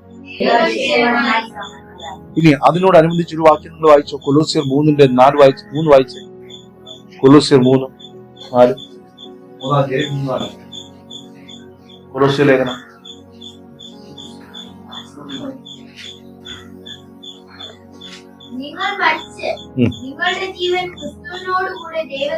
അപ്പൊ നിന്റെ ജീവൻ എവിടെ ഇരിക്കുന്നു? ക്രിസ്തുവിനോടുകൂടെ ദൈവത്തിൽ പറഞ്ഞിരിക്കുന്നു. അതിനടുത്ത് നോക്ക്, പെട്ടെന്ന് നോക്ക്. നമ്മുടെ ജീവനായ ക്രിസ്തു വെളിപ്പെടുമ്പോൾ നിങ്ങളും അവനോട് കൂടെ തേജസ്സിൽ വെളിപ്പെടും. ആകയാൽ ദുർനടപ്പ്, അശുദ്ധി, അതിരാഗം, ദുർമോഹം. അല്ല, ഉയരത്തിലൂടെ തന്നെ ചിന്തിച്ചോളൂ എന്നൊരു വാക്കിയില്ല. അത് എത്രാത്തെയാ? വായിക്കും. ആകയാൽ നിങ്ങൾ ക്രിസ്തുയേശുവിനോട് കൂടെ ഉയർത്തെഴുന്നേറ്റിരിക്കുന്നുവെങ്കിൽ ക്രിസ്തു ദൈവത്തിന്റെ വലത്തുഭാഗത്തിരിക്കുന്നു. നിങ്ങൾ ഉയർത്തെഴുന്നേറ്റോ? ഉയരത്തിലുള്ളത് അന്വേഷിക്കും. കർത്താവിനോട് കൂടെ ഉയർത്തെഴുന്നേറ്റോ? എങ്കിൽ ഉയരത്തിലുള്ളത് ചിന്തിപ്പേൻ, അതിൽ സമ്പന്നരാകുവേൻ, ദൈവ വിഷയമായി സമ്പന്നരാകുവേൻ, ദൈവരാജ്യത്തിന്റെ പ്രിൻസിപ്പിൾസ് പഠിപ്പേൻ. അതിലെ ഏറ്റവും വലിയ തത്വങ്ങളായി പറഞ്ഞുകൊണ്ട് പോകുന്നേ. ഇനി വായിച്ചേ, നമ്മൾ നേരത്തെ വായിച്ച പത്രോസ്. ദൈവ നിഗളിയോട് എന്ത് ചെയ്യും? ഒരു നിഗളി ദൈവസന്നിധി വന്നാൽ അവൻ ഒരിക്കലും എന്ത് ചെയ്യത്തില്ല? അനുഗ്രഹം പ്രാപിക്കില്ല. നിഗളി സഭയിൽ വരുമോ ഇല്ലയോ? വരും. അവർ സഭയിൽ നിന്ന് ചോദ്യം ചെയ്യും. ഇത് മറ്റേ നിയമസഭയാണെന്ന് വിചാരിക്കും. അങ്ങോട്ടും ഇങ്ങോട്ട് തർക്കിക്കും. അതുകൊണ്ടാണ് നിങ്ങൾ സഭയ്ക്കകത്തിരുന്ന് അടികൂടരുതെന്ന് പറയുന്നത്. വഴക്കുണ്ടാക്കരുത്. ഒരു ഭയമില്ലാതെ എന്തെങ്കിലും വിളിച്ചു പറയും. അത് അനുഗ്രഹമല്ല. മനസ്സിലാവുന്നുണ്ടോ? ദൈവസഭ ദൈവത്തിൻ്റെതാണ്. അവിടെ എല്ലാം നോക്കുന്ന ഒരാള് ഉണ്ട്, കർത്താവുണ്ട്. ആ കർത്താവിൽ നിന്ന് ശിക്ഷ വരാതിരിപ്പാൻ നിഗളം മാറിപ്പോകട്ടെ. അടുത്ത ഇനി തന്നെത്താൻ താഴ്മ ധരിക്കുന്നവനോ ദൈവം കൃപ കൊടുത്തുകൊണ്ടേയിരിക്കും. ഞാനിതിലൂടെ ഒരു സ്ഥലത്ത് ഈ വചനെത്തി. ദൈവമക്കളെ, ഇന്ന് എഴുന്നേറ്റ് വെളിച്ചമാകും. നിങ്ങളുടെ പ്രശ്നങ്ങളിൽ നിന്ന് നിങ്ങൾ എഴുന്നേൽക്കണം. നമ്മൾ എവിടെ പെട്ട് കിടക്കുന്നത് നമ്മൾ അറിയണം. വളരെ സിമ്പിളായിട്ടാണ്. ദൈവത്തിന്റെ ആഴങ്ങളുടെ കകത്തി എന്ന് ഞാൻ പെറുക്കി കൊണ്ടുവന്ന മുത്തൊന്നുമല്ല. പച്ചയായി ഇവിടെ ബൈബിളിൽ എഴുതി വെച്ചിരിക്കുന്ന വാക്യങ്ങൾ ഒന്നുകൂടെ നിങ്ങൾക്ക് പറഞ്ഞു അത്രേ ഉള്ളൂ. ഒരുത്തരെങ്കിലും അത് കേട്ട് നന്നായ സന്തോഷം. ആമേൻ. അപ്പൊ ദൈവം നിങ്ങളോട് എതിർത്ത് നിൽക്കുന്നു. താഴ്മയുള്ളവർക്കോ അധികം കൃപ നൽകും. അതുകൊണ്ടല്ലയോ ഈ പന്നിക്കുട്ടി കടന്നവൻ കാണിച്ച പ്രവൃത്തി എന്താ? നേരെ 21 days ഫാസ്റ്റിംഗ് കയറിയോ? അവൻ അവിടെ കിടന്ന് ഒരൊറ്റ കാര്യം പറഞ്ഞു, ഞാൻ പാപം ചെയ്തു പോയി. അപ്പോൾ നമ്മൾ വിചാരം എന്നറിയോ? പന്നിക്കുട്ടിയിൽ എത്തിയാലും മടങ്ങി വരാമല്ലേ? ഈ പന്നിക്കൂട് വരെയെങ്കിലും എനിക്ക് ലോകസുഖത്തിൽ നടന്നൂടെ? അങ്ങനെ പോയിക്കൊണ്ടിരിക്കുമ്പോ ലോക സുഖ സൗകര്യങ്ങളാകുന്ന നമ്മളിങ്ങനെ പോകുമ്പോ ഇത് പാടിക്കൊണ്ട് മറ്റേ ഇളയ പുത്രം വരുന്നുണ്ട്. ലോക സുഖ സൗകര്യങ്ങൾ ആകുന്ന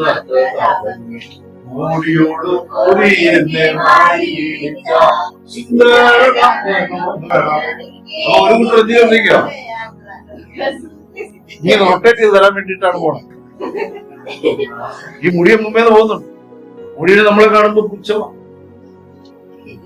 എടാ ദൃഷ്ടാന്തം എഴുതി വെച്ചേക്കുന്നത് നീ പോകാതിരിക്കാനാണ്, പോകാൻ വേണ്ടിയിട്ട്. ചിലർ അങ്ങനെയാണ്, പോകാൻ വേണ്ടിയിട്ടാണ് ദൈവം. HIV പിടിച്ചാലും കുഴപ്പമില്ല, പന്നിക്കുട്ടി കയറിയിട്ട് വരാം,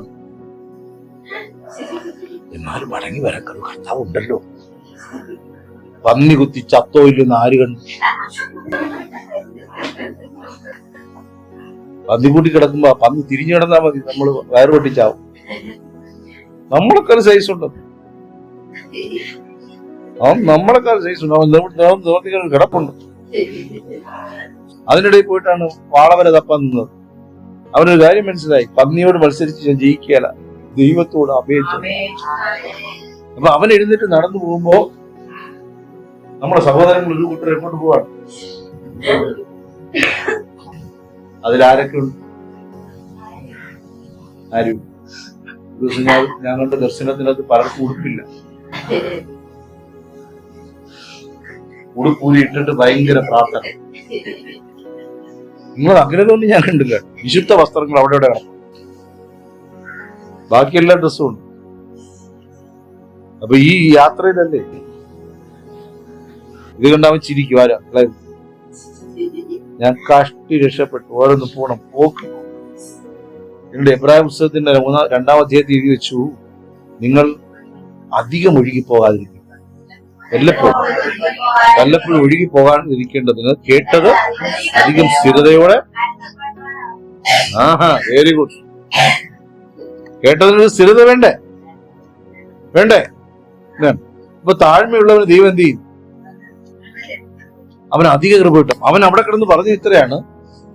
നേരത്തെ പറഞ്ഞാൽ ഈ അകമ്പടി നായക്കാരൻ അറിയാതെ പറഞ്ഞു പോയത് തന്നെ, അറിയുന്ന നീളമുള്ളവൻ അറിഞ്ഞങ്ങ് പറയും,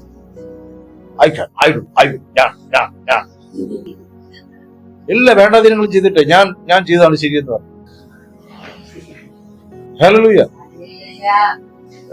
പിന്നെ ഇന്നാള് ഈ മരിച്ചുപോയ മറ്റേ ജോൺ, അദ്ദേഹത്തിന് അവസാന സൂക്ഷിക്കാനൊക്കെ നമുക്ക് ഭാഗ്യം കിട്ടും. ആ മനുഷ്യൻ ഒരു ദിവസം എത്ര സിഗരറ്റ് ഒളിക്കും? എത്ര ഒളിക്കും? ഒരു നേരം ഒരു പാക്കറ്റ്, ഏകദേശം 50-100 വലിക്കും. പുള്ളിയുടെ പൈസ ഉള്ള അനുസരിച്ച് വലിക്കും. അപ്പൊ ഡോക്ടർ പറഞ്ഞ് ഇത് ശ്വാസകോശം എല്ലാം അടിഞ്ഞു കൂടി ആകുന്ന വൃത്തികേടായിരിക്കുകയാണ്, പ്രശ്നമാണെന്ന് പറഞ്ഞു. അപ്പോ അതിന്റെ ടെൻഷനൊക്കെ കാണിക്കുമല്ലോ എന്നൊരു കാര്യം പറഞ്ഞത് ഇയാൾ കേട്ടു. ഇയാൾ അവിടെ നമ്മളിത് കൊണ്ടാക്കിയപ്പോ അവിടുത്തെ ആ ബ്രദറിനോട് പറയാണ്, പെട്ടെന്ന് നിർത്തരുതെന്ന് ഡോക്ടർ പറഞ്ഞു. നിർത്തിയ പിച്ചും പേയും കാണിച്ചു. 2 ദിവസം കൂടെ കാണിച്ചുള്ള പിച്ചും പേയും. അപ്പൊ പുള്ളി അതിനെ എടുത്തെന്താ, പെട്ടതിലല്ല, ഇനിയും അല്പകാലം കൂടി പെടാതെ ഇതിന് സൂക്ഷിക്കാൻ പറ്റുന്നില്ല. ഇതാണ് മനുഷ്യന്റെ അധികം. ഞാൻ ഉദാഹരണം പറഞ്ഞത്, ഒരുത്തൻ ദൈവത്തിന്റെ ആത്മാവ് നിന്നെ പ്രബോധിപ്പിക്കുന്നു എങ്കിൽ ബോധ്യം തരും. ദൈവമക്കളെ, ഇന്ന് നമ്മൾ എഴുന്നേറ്റേ മതിയാവും. ബോധ്യം തരുന്നുണ്ടെങ്കിൽ താഴ്മ ധരിക്കും, താഴ്മ ധരിപ്പിൻ, ദൈവം നിന്റെ അടുക്കൽ വരും. ആമേൻ. അടുത്ത വാക്യം. അതുകൊണ്ട് അവൻ തക്ക സമയത്ത് നിങ്ങളെ ഉയർത്തുവാൻ. കണ്ടോ, തക്ക സമയത്ത്.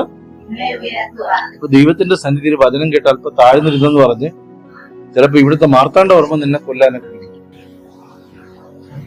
സ്കൂളിൽ പോകുമ്പോ വലിയ പേരൊന്നും കിട്ടത്തില്ല. നിന്റെ അധികാരികൾ നിന്നെ എന്ത് ചെയ്യണം? ഭോഷ്കെന്ന് പറയും. എന്റെ ജീവിതത്തിൽ ഒരാളെ റാസ്കൽ എന്ന് തന്നെ വിളിച്ചു. അതെന്റെ അധികാരിയായിരുന്നു. അയാൾ എന്നെ ചതിയാന്ന് വിളിച്ചു, വഞ്ചാന്നൊക്കെ വിളിച്ചു. ഇന്നത്തെ ഞാൻ പ്രാർത്ഥിക്കാൻ, ഞാൻ ബൈബിളാ, അദ്ദേഹത്തിന്റെ വീട് പാലാച്ചു, ഞാൻ ബൈബിൾ ഉണ്ടെന്ന് എനിക്കറിയാൻ വന്നത് ബൈബിളാണ്. പിന്നെ അതേ ബൈബിൾ തന്നെയാണ്. പിന്നത്തെ രോഗിയായിട്ട് കിടക്കുമ്പോഴും നീളം വിട്ട് മാറിയിട്ടില്ല.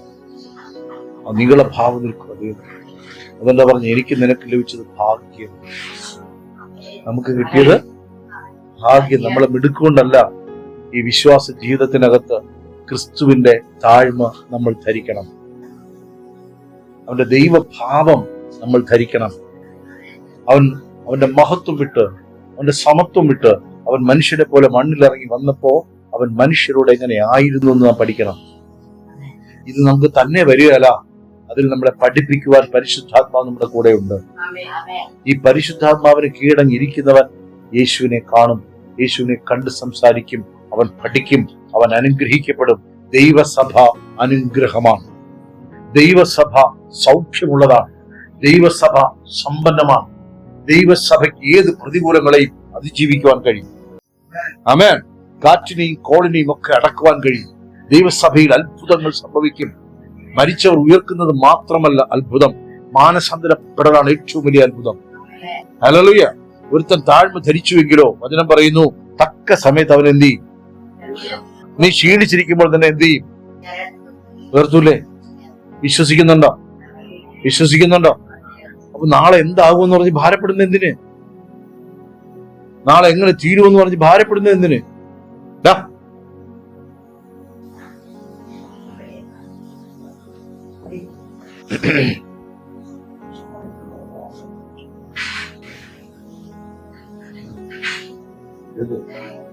എടുക്ക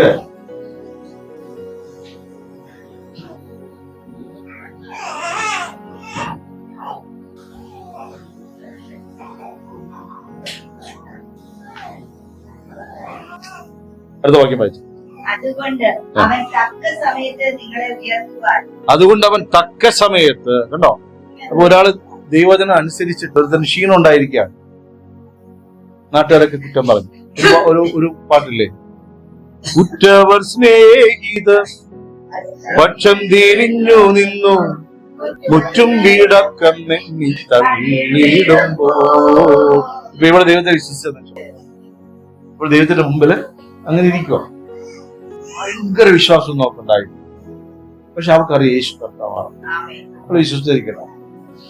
അവളെ കൊണ്ട് ആകുന്നത് പോലെ ദൈവത്തെ സ്നേഹിച്ചാൽ കഴിയും. അപ്പൊ ആൾക്കാർ ഒന്ന് പലതും പറഞ്ഞാലും പലതും നിരൂപിച്ചാലും തക്ക സമയത്ത് യേശുദ്ധി തക്ക സമയത്ത് ദൈവത്തിൽ കാത്തിരിക്കുന്നവനെ ദൈവത്തിന്റെ സന്നിധി താണിരിക്കുന്നവനെ എന്ത് ചെയ്യും? ദൈവത്തിന്റെ സന്നിധിയിൽ എഴുന്നേറ്റ് നിൽക്കുന്നവനെ ദൈവം ഉയർത്തില്ല. ആമേൻ. അടുത്ത വാക്യം. അതുകൊണ്ട് അവൻ തക്ക സമയത്ത് നിങ്ങളെ ഉയർത്തുവാൻ ദൈവത്തിന്റെ ബലമുള്ള കൈയിലെ താണിരിക്കും. അവൻ നിങ്ങൾക്കായി ദൈവത്തിന്റെ സന്നിധിയിൽ താഴ്മയിൽ ഇരിക്കുന്നവനെ കരുതുന്ന ഒരു ദൈവമുണ്ടെന്ന് വിശ്വസിപ്പേൻ. എഫേസ്യ ലേഖനത്തിൽ പറയുന്നു, വിശ്വസിക്കുന്ന എനിക്ക് വേണ്ടി വ്യാപരിക്കുന്ന ഒരു ദൈവശക്തി. അതിന്റെ വലിപ്പമൊന്നും എനിക്കറിയത്തില്ല. ഇവിടെ പറയുന്നു, അവൻ നിങ്ങൾക്കായി കരുതുന്നവൻ. ദൈവസഭയ്ക്കായി കരുതുന്ന ഒരു ദൈവം, അവരോട് ചോദിക്കുന്നവർക്ക് നൽകുന്ന ഒരു ദൈവം. ഇത് പറയാൻ പോലും എനിക്ക് ധൈര്യമില്ല, എന്നാൽ പോലും എന്റെ നിലവുകളെ മാനിക്കുന്ന ഒരു ദൈവം, എന്റെ ആവശ്യങ്ങളെ അക്കമിട്ട് നടത്തി തരുന്ന ഒരു ദൈവം. ഹല്ലേലൂയ. നീ ഞെരുങ്ങി സ്ട്രക്കാകാതെ ഇപ്പോഴും പോകുന്നുണ്ടോ? അമ്മാനിയുടെ കാറ് പോകുമ്പോ നീ പേടിക്കരുത്. റോഡ് റോയ്സ് പോണു, എത്ര കോടി രൂപ? 4 കോടി രൂപ. യഹോവേ, അതിന്റെ 10 പറയാൻ ധൈര്യമില്ല. 1000 തന്നെങ്കിൽ എന്റെ കടമാണ്. നീ ഇങ്ങനെ വലിയവനെയും ചെറിയവനെയൊക്കെ സൃഷ്ടിച്ചത് ഇതൊക്കെ ചോദ്യം. കയ്യിലുള്ളതെല്ലാം ഇൻവിറ്റേഷൻ ഇട്ട് പോയിട്ട് ഇങ്ങനെ റോഡിൽ കൂടി നടക്കുമ്പോഴാണ് ചില ടീമുകൾ ഇങ്ങനെ കുലുക്കി പോകുമ്പോ അതിൽ 2 എനിക്ക് തന്നൂടെ കർത്താവേ ചോദിക്കില്ല. ചിലരുടെ സൗന്ദര്യം കാണുമ്പോ, നിങ്ങളല്ലേ സൗന്ദര്യം കാണുമ്പോ ആ കൈവെള്ളയുടെ വെളുപ്പം എനിക്ക് തരാം. ഇനി നമ്മൾ അവരോട് ചോദിച്ചാൽ ഈ വെളുപ്പ് നിലനിർത്താൻ അവരിവിടുന്ന പാട് കണ്ട നമുക്ക് അങ്ങനത്തെ ഒരു പ്രചനവും ഇല്ല. ഏറ്റവും കൂടുതൽ മേക്കപ്പ് ചെയ്ത് നടക്കുന്നത് അവര് തന്നെയാ. നമുക്ക് അങ്ങനത്തെ ബാച്ചിനില്ലെന്നേ. ഹല്ലേലൂയ. അപ്പൊ താഴ്മയുള്ളവനെ ദൈവം എന്ത് ചെയ്യും? അങ്ങനെയാണോ? തക്ക സമയത്ത് ഉയർത്തും. അടുത്ത് പറയാണ്, ഈ വാക്യം നിങ്ങളുടെ ഹൃദയത്തിനകത്ത് കയറുക. ഹൃദയത്തിനകത്ത് വരട്ടെ. അവൻ എനിക്കായി കരുതും. അവൻ എനിക്കായി കരുതുന്നവനാകയാൽ എന്റെ സകല ചിന്താകുലങ്ങളും വിട്ടോളൂ. ഓക്കെ. ഹല്ലേലൂയ. ഒരു ചിന്താകുലം പറ. ഒരു ചിന്താകുലം പറ. ഭാവിയെ കുറിച്ച് 2 തരേണ്ടതാണ്. എന്റെ ചിന്താകുലം പറ. അപ്പൂസിന്റെ ഒരു ചിന്താകുലം പറ. ചിന്താകുലം, ചിന്ത എന്ന് പറഞ്ഞില്ലാത്ത പാവം. മക്കളെ, നിങ്ങളെ ചിന്താകുലം എന്താണ്? ഉറക്കം പോകണ്ട. പഠിക്കണം.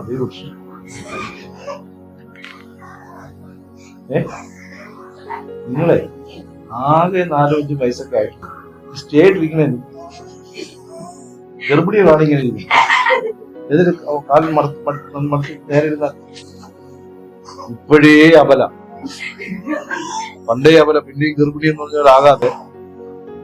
ഹലോ, ഒരു ചിന്താബലം ജയിച്ചു വന്നു.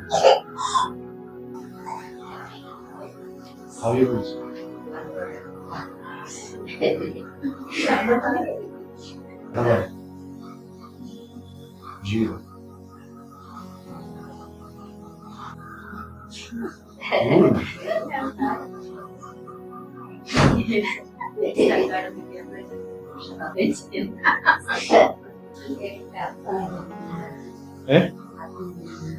മുന്നേറും.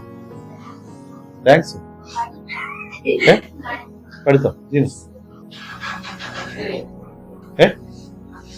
ക്ലർക്കോ എന്താ പറഞ്ഞ?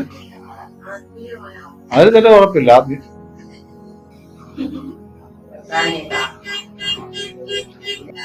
ഹല്ലേലൂയ. ആമേൻ. ഇന്നിപ്പോ പറയുന്നു, നിങ്ങളുടെ സകല ചിന്താകുലങ്ങളും എന്ത് ചെയ്യണം? ആരുടെ മേൽ ഇട്ടുകൊള്ളണം?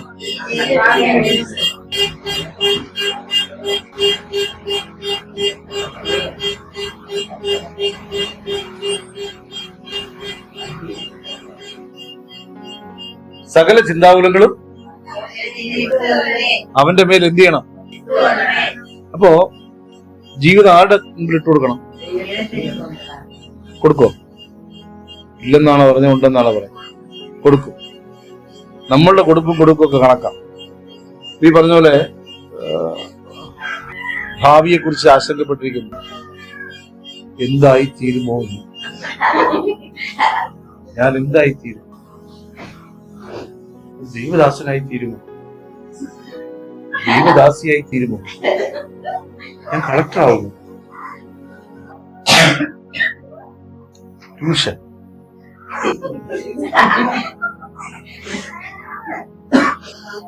പണ്ട് ഇങ്ങനെയുള്ള ജനങ്ങൾ ഉള്ളതുകൊണ്ട് അമർച്ചിത്ര കഥകളിലെ വിശ്വംഭരൻ തപസ് ചെയ്തു. 6000 വർഷം നിന്നൊക്കെ പറയണേ. ഒടുവിൽ നടി പ്രത്യക്ഷയായി. ദേവി പ്രത്യക്ഷനായി ചോദിച്ചു, നിനക്ക് എന്ത് വേണം? എന്റെ കാലിലെ മന്ത് വലത്തി നടത്തു മാറ്റി തന്നു. അതൊക്കെ അറിയാല്ലേ? അതെ, എന്ത് വേണം? കോടാലി, വെള്ളത്തിൽ പോയ കോടാലി ഇരിക്കും. ഇങ്ങനെയുള്ള ചിന്താകുലമായിട്ട് നമ്മളുടെ വിശ്വാസ ജീവിതം എവിടെ കിടക്കണം എന്ന് പലതും മോഹിച്ചിട്ടും പ്രാപിക്കുന്നില്ല. വായിച്ചട്ടെ യാക്കോബിന്റെ ലേഖനം 4-ാം അധ്യായം.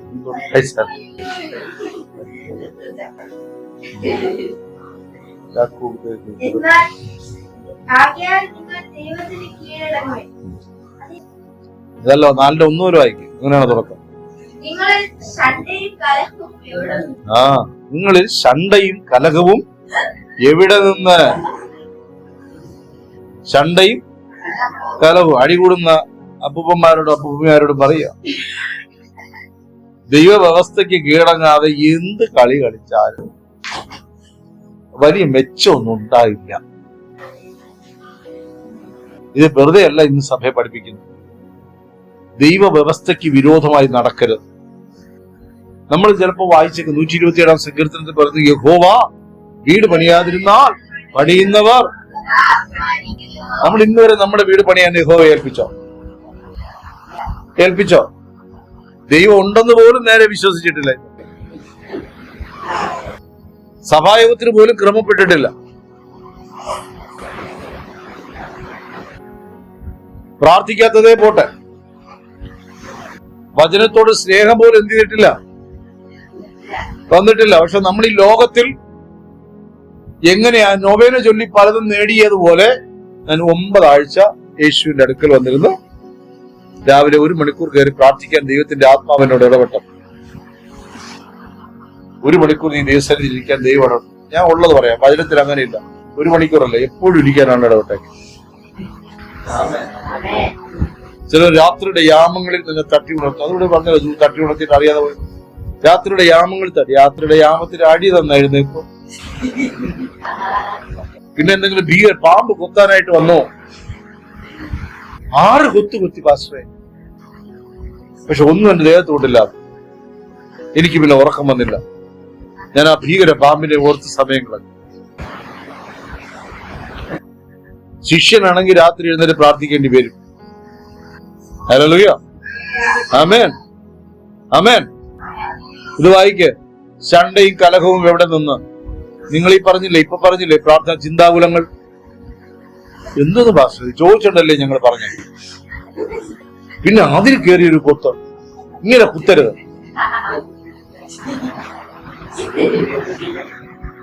ചോദിച്ചതുകൊണ്ട് ഞങ്ങൾ നിഷ്കളങ്ക ഹൃദയത്തോടെ പറഞ്ഞു. ഇത് ദൈവസന്നിധിയിൽ എത്താത്ത നിഷ്കളങ്ക ആയതുകൊണ്ടാണ് ഞാൻ അതിലേക്ക് കയറി കൊത്തുകുത്തി. ആ സഹോദരി പറഞ്ഞു ആത്മീയതയിൽ മുന്നേറണം. ആ സഹോദരി പറഞ്ഞു ആത്മീയതയിൽ മുന്നേറണം. നിങ്ങൾ ചോദിച്ച റൂളി പെൻസിൽ തരുമോ പാസ്റ്റർ? ഒരു റൂളി പെൻസിൽ, ഒരു റൂളി പെൻസിൽ, ഡബ്ബർ,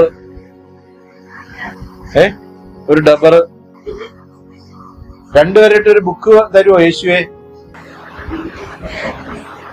എന്തെന്ന് അറിഞ്ഞൂടാ. നാളെ എന്തായി തീരുവെന്തോ? പരീക്ഷ എഴുതി തോറ്റു പോവായിരിക്കും. തോക്കും.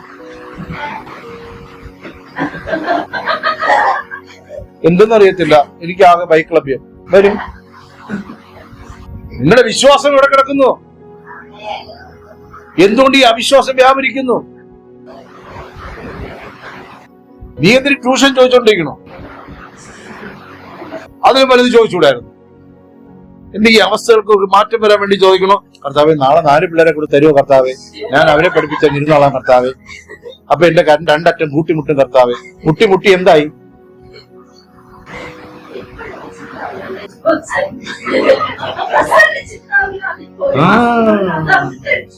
ആ ചിന്താകുലം ഇത്രയും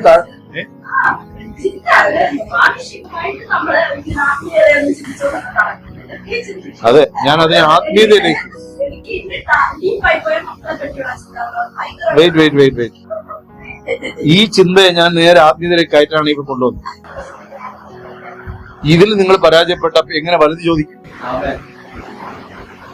ബൈബിളൊരു വാക്യമുണ്ട്, നീ പ്രാർത്ഥിക്കാൻ മുഴങ്കാൽ മടക്കുമ്പോൾ നിന്റെ പ്രാർത്ഥനയ്ക്ക് പ്രാർത്ഥിച്ചു കൊണ്ടിരിക്കുമ്പോൾ മറുപടി വരേണ്ടതിന് ഇന്നല്ല റിലേഷൻ. പ്രശ്നം വരുമ്പോഴല്ല കരച്ചിൽ. നാളെ ഭാവിയെ കുറിച്ച് ആശങ്കപ്പെടുന്നവരോട് പറയുന്നു, ഇതുവരെ നീ ക്രിസ്തുവിനെ ധരിച്ചിട്ടില്ല. നാളെ നിങ്ങൾ ബുദ്ധിയോടെ എന്നോട് സംസാരിക്കണമെന്നല്ല ഈ പറഞ്ഞതിന്റെ അർത്ഥം.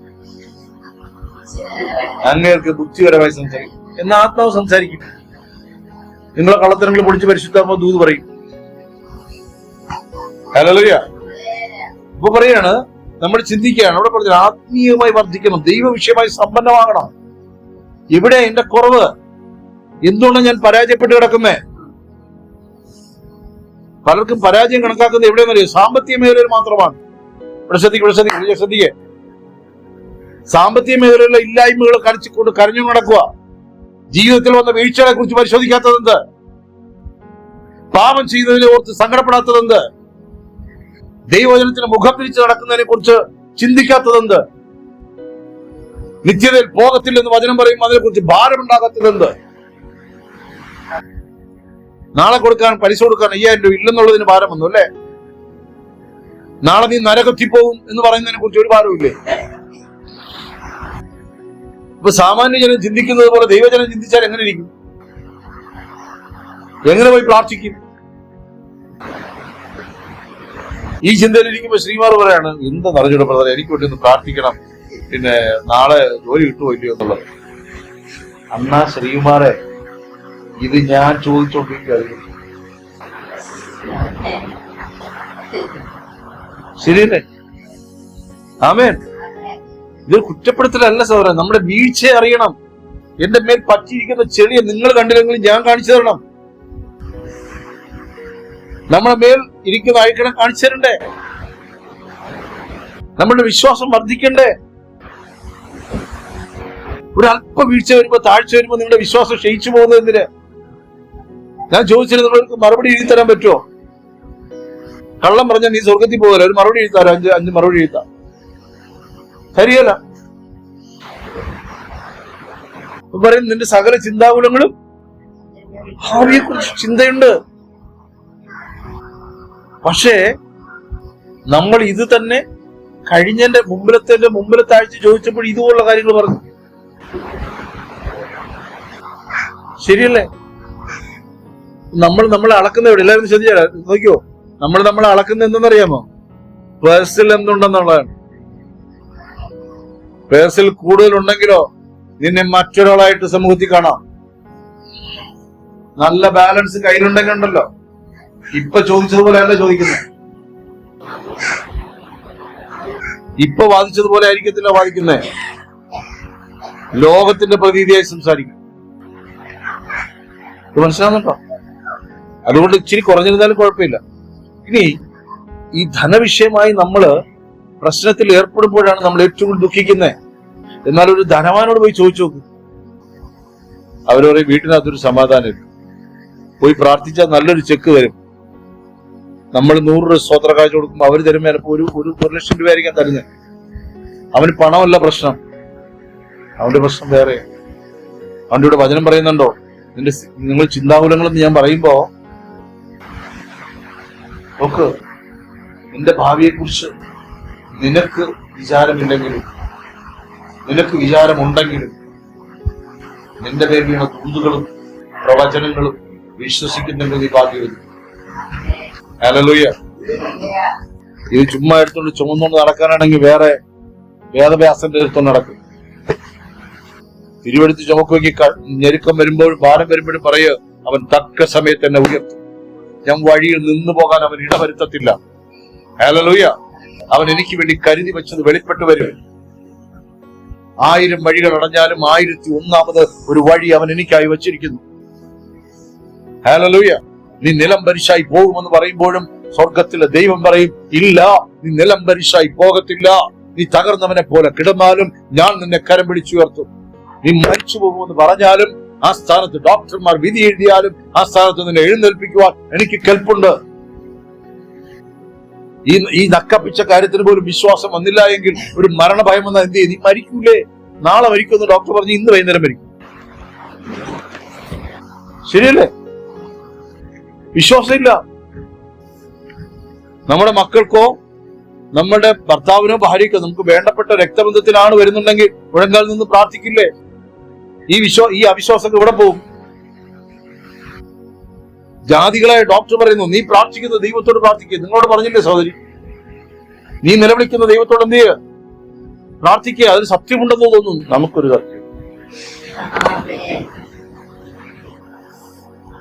ദൈവത്തിന്റെ മഹത്വത്തിനൊത്തോണം ഇടപെടും. ചിലപ്പോ വിളിക്കുമ്പോഴൊക്കെ ചില ഉപദേശങ്ങൾ തരുമ്പോ ആശ്വസിപ്പിക്കാൻ വേണ്ടി എന്തെങ്കിലും പറയുന്നതല്ല, തിരുവെഴുത്തിന്റെ സത്യമാക്കിയാ പറയണേ. നിന്റെ സകല ചിന്താകുലങ്ങളും, നിങ്ങളിപ്പോ ഈ ചിന്താകുലങ്ങളെങ്കിലും, ഹലോ ശ്രദ്ധിക്കേ, നിങ്ങളിപ്പോ എന്നോട് പറഞ്ഞ ചിന്താകുലം ഓണെന്താ പറഞ്ഞേ? ജയിക്കുക, ഭാവി, തലമുറ. എത്ര കാലമായി തലമുറ കുറിച്ച് പറയാൻ തുടങ്ങിയത്? ചൂരിലെടുത്ത് തരേണ്ട സമയം കഴിഞ്ഞു. കടഭാരം, ജീവിതം, ഭയം, പഠിത്തം, ട്യൂഷന്റെ കാര്യം, ഭാവി. നീ പറഞ്ഞില്ല, ഞാൻ വന്നില്ലേ, ചോദിച്ചില്ല, അതിനിപ്പോ വീണുപോയി, അതിനിപ്പോ ഞാൻ പെട്ടുപോയി.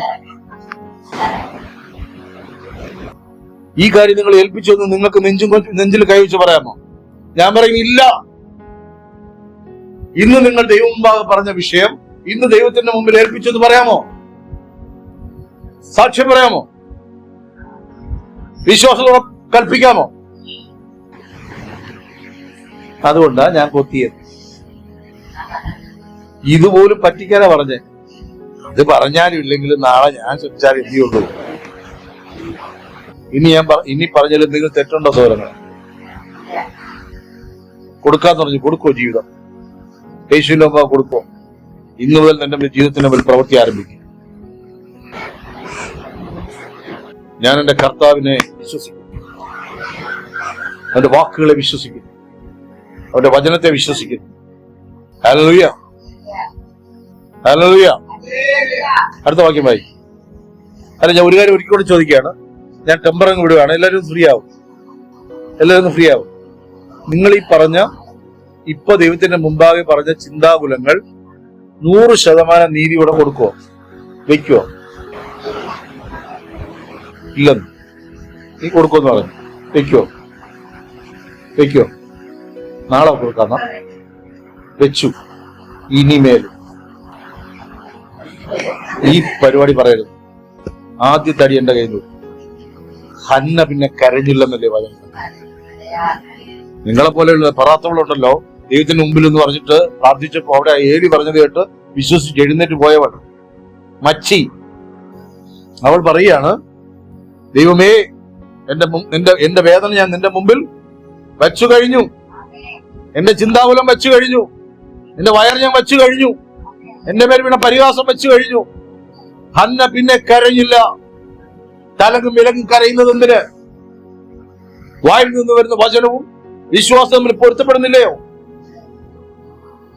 ദൈവത്തിന്റെ വചനവും എന്റെ വിശ്വാസവും പൊരുത്തപ്പെട്ടില്ലെങ്കിൽ ഞാൻ ഒന്നും പ്രാപിക്കില്ല.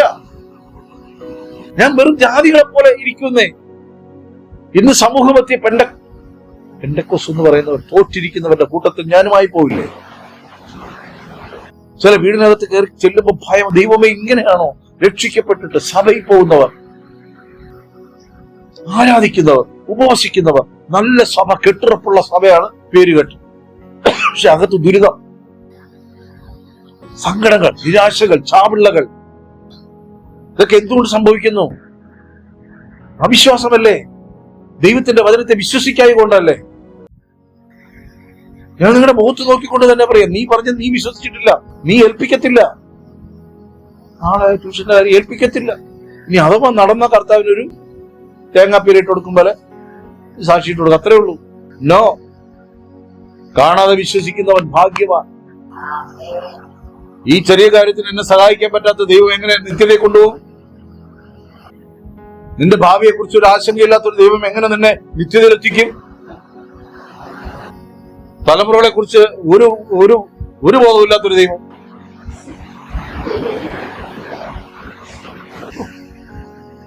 കിടക്കണ കിടപ്പ് കണ്ടോ വിശ്വാസം. ഇന്നലെ ഒരാള് പറഞ്ഞ അപ്പൂസ് പറഞ്ഞ ഞാൻ വിശ്വസിച്ചു. അവൻ പഠിച്ചു വരുന്നേ ഉള്ളൂ, ഹണിമൂൺ ആയിട്ടില്ല, ഇതെല്ലാം ഹണിമൂൺ കഴിഞ്ഞിരിക്കും. അടുത്ത വാക്യം.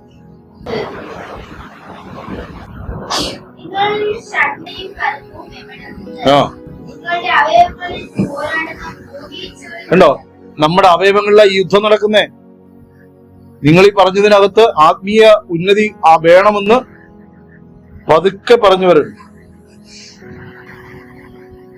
അതിൽ തന്നെ ഒരു കൺഫ്യൂഷനോടെ പറഞ്ഞവരുണ്ട്. എന്തായാലും ഞാൻ പറയുന്നത് നല്ലതാ. ബാക്കി പറഞ്ഞതെല്ലാം ഭൗതിക നേട്ടങ്ങളെ കുറിച്ചാണ്. അതിൽ പോലും ഈ കർത്താവിനെ ട്രസ്റ്റ് ചെയ്യാൻ പറ്റുന്നില്ലേ? 2025 ഒരു സഭായോഗത്തിൽ കേൾക്കുന്ന ഒരു വചനം വിശ്വസിക്കാൻ പറ്റുന്നില്ലേ? ഇതിലും എത്രയോ വലുത് നാളെ വരാം. ഇവിടെ ഞാൻ വിശ്വസ്തനല്ലെങ്കിൽ എനിക്ക് എങ്ങനെ വിശ്വസ്തനായ ദൈവം ഉണ്ടെന്ന് പറയാൻ പറ്റും?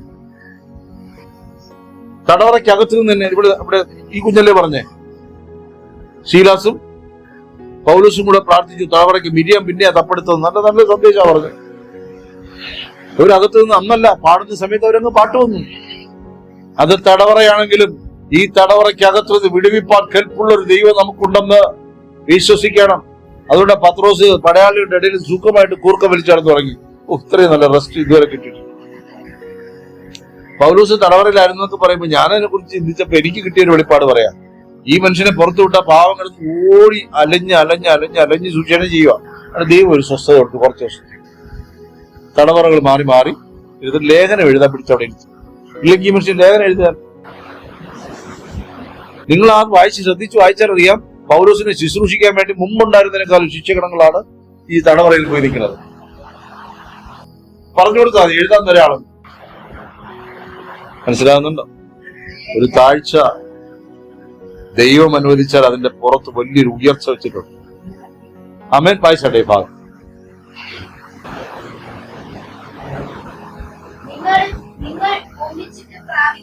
കണ്ടോ, ഞാൻ പറഞ്ഞ വല്ല തെറ്റുണ്ടോ?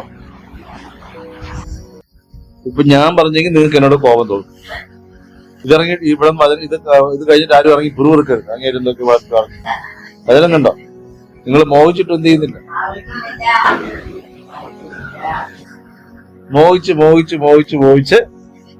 ഒരു വചനുണ്ട്. ഒരുത്തൻ വീട് നോക്കി വേറൊരുത്തൻ പാർക്കും. ഒരുത്തൻ പെണ്ണിനെ നോക്കിയാ ഉള്ള സുന്ദരിയാണ്, ഇവിടെ വിവാഹം കഴിക്കാൻ എല്ലാം ഒത്തുവരും, വേറൊരുത്തൻ കെട്ടിക്കൊണ്ടു. നല്ലത് കിട്ടട്ടെന്നാണെങ്കിൽ തീ കിട്ടേരും. അതിനുണ്ടോ ഇല്ലേ? വായിച്ചിട്ടുണ്ടോ അങ്ങനെ? അതിനില്ലേ? 28 നടക്കാം. അടുത്ത് വായിച്ചു. ഇല്ലെങ്കിൽ ഞാൻ വടിയെടുത്ത് അടിയത്.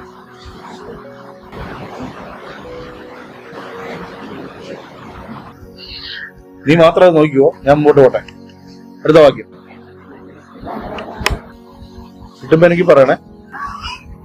അടുത്ത വാക്യം. അപ്പൊ നമ്മൾ മോഹിച്ചിട്ടും പ്രാപിക്കുന്നില്ല. ശരിയല്ലേ? ഞാൻ ആമിയുടെ ചോദ്യം, ദൈവഹിതപ്രകാരം ജീവിതം പണിയപ്പെടണമെന്ന് നീ ആഗ്രഹിക്കുന്നു എന്നാൽ അതിനാണ് നീ ഒരു വില കൊടുക്കാൻ. അല്ലാതെ എന്റെ ജീവിതം ഇന്നാളെ പോലെ ആകണമെന്ന് കരുതരുത്. മനസ്സിലാകുന്നുണ്ടോ? നിങ്ങൾ ആഗ്രഹിക്കുന്ന തരത്തിലല്ല തലമുറകൾ നിൽക്കേണ്ടത്. ദൈവം ആഗ്രഹിക്കുന്ന തരത്തിൽ തലമുറ വളരണം. ഇല്ലെങ്കിൽ റജി സഹോദരൻ മരിക്കുമ്പോ ഈ മക്കളെത്തി ആഗ്രഹിക്കാൻ അമ്മയില്ല. എന്തി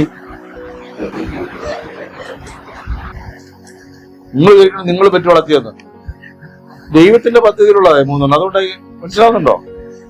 നമുക്ക് അങ്ങനെ ഒരു ഭാവമുണ്ട്. ദൈവങ്ങളെ ആത്മീയമായി വർദ്ധിക്കേണ്ടതിന് നീ ദൈവത്തെ കുറിച്ച് അറിയേ. ഞാനീ പറഞ്ഞ കാര്യം നമ്മൾ മറ്റേ എതിരാ ഒന്ന് വായിച്ചവൻ കുറച്ചുമായി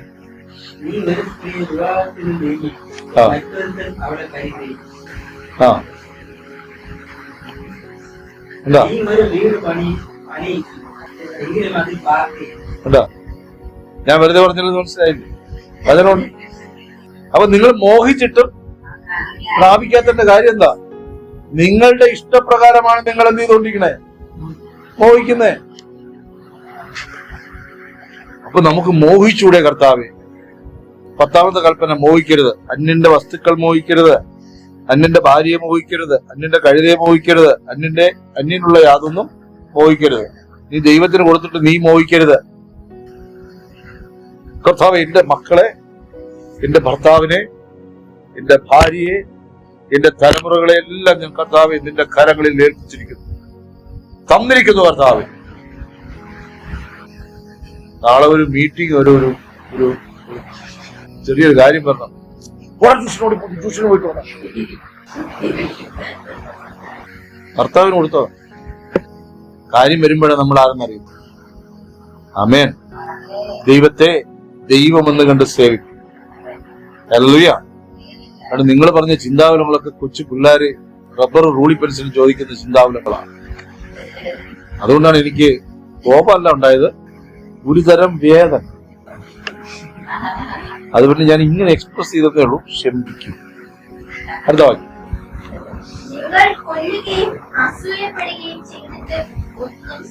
കണ്ടോ?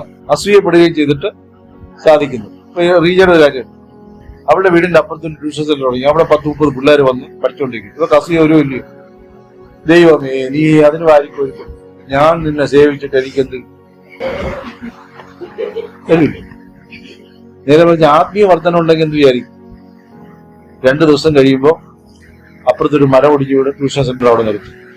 അപ്പോൾ കർത്താവേ, ഇവിടെ മരം വീഴാതിരിക്കാൻ നീ എന്നെ കാത്തു സൂക്ഷിച്ചതാണ്. എല്ലാം മഹത്വം ആർക്ക് കൊടുക്കും? ഒരു താഴ്ചയോ വീഴ്ചയോ ഉണ്ടെങ്കിൽ ദൈവത്തിന് മഹത്വം കൊടുക്കും. അതിന്റെ പുറകിൽ ഒരു പദ്ധതി ഉണ്ട്. ഹല്ലേലൂയ. കുശവന്റെ കയ്യിൽ നിന്നൊരു പാത്രം ചീത്തയായി പോയാൽ കുശവൻ അവനെ തനിക്ക് ഇഷ്ടമുള്ളതുപോലെ മറ്റൊന്നാക്കി തീർക്കയില്ലയോ?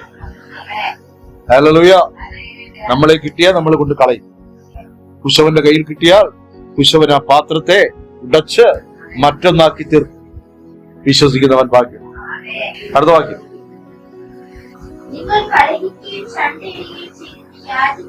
കണ്ടോ? കലഹിക്കില്ലേ? ഇപ്പൊ നിങ്ങള് പലരുടെയും പ്രതീതിയായിട്ട് അവള് പറഞ്ഞതേ ഉള്ളൂ. എത്ര പേര് തിരിച്ചു തരുന്നത് നിങ്ങളെ ഹൃദയത്തിൽ പറഞ്ഞിട്ടുണ്ടാവും? നമ്മളെ ഒരു സങ്കടം പറഞ്ഞ് പ്രാർത്ഥിക്കാൻ പറഞ്ഞപ്പോ, ഒരു ആകുലത പറഞ്ഞപ്പോ പരിഹാസം.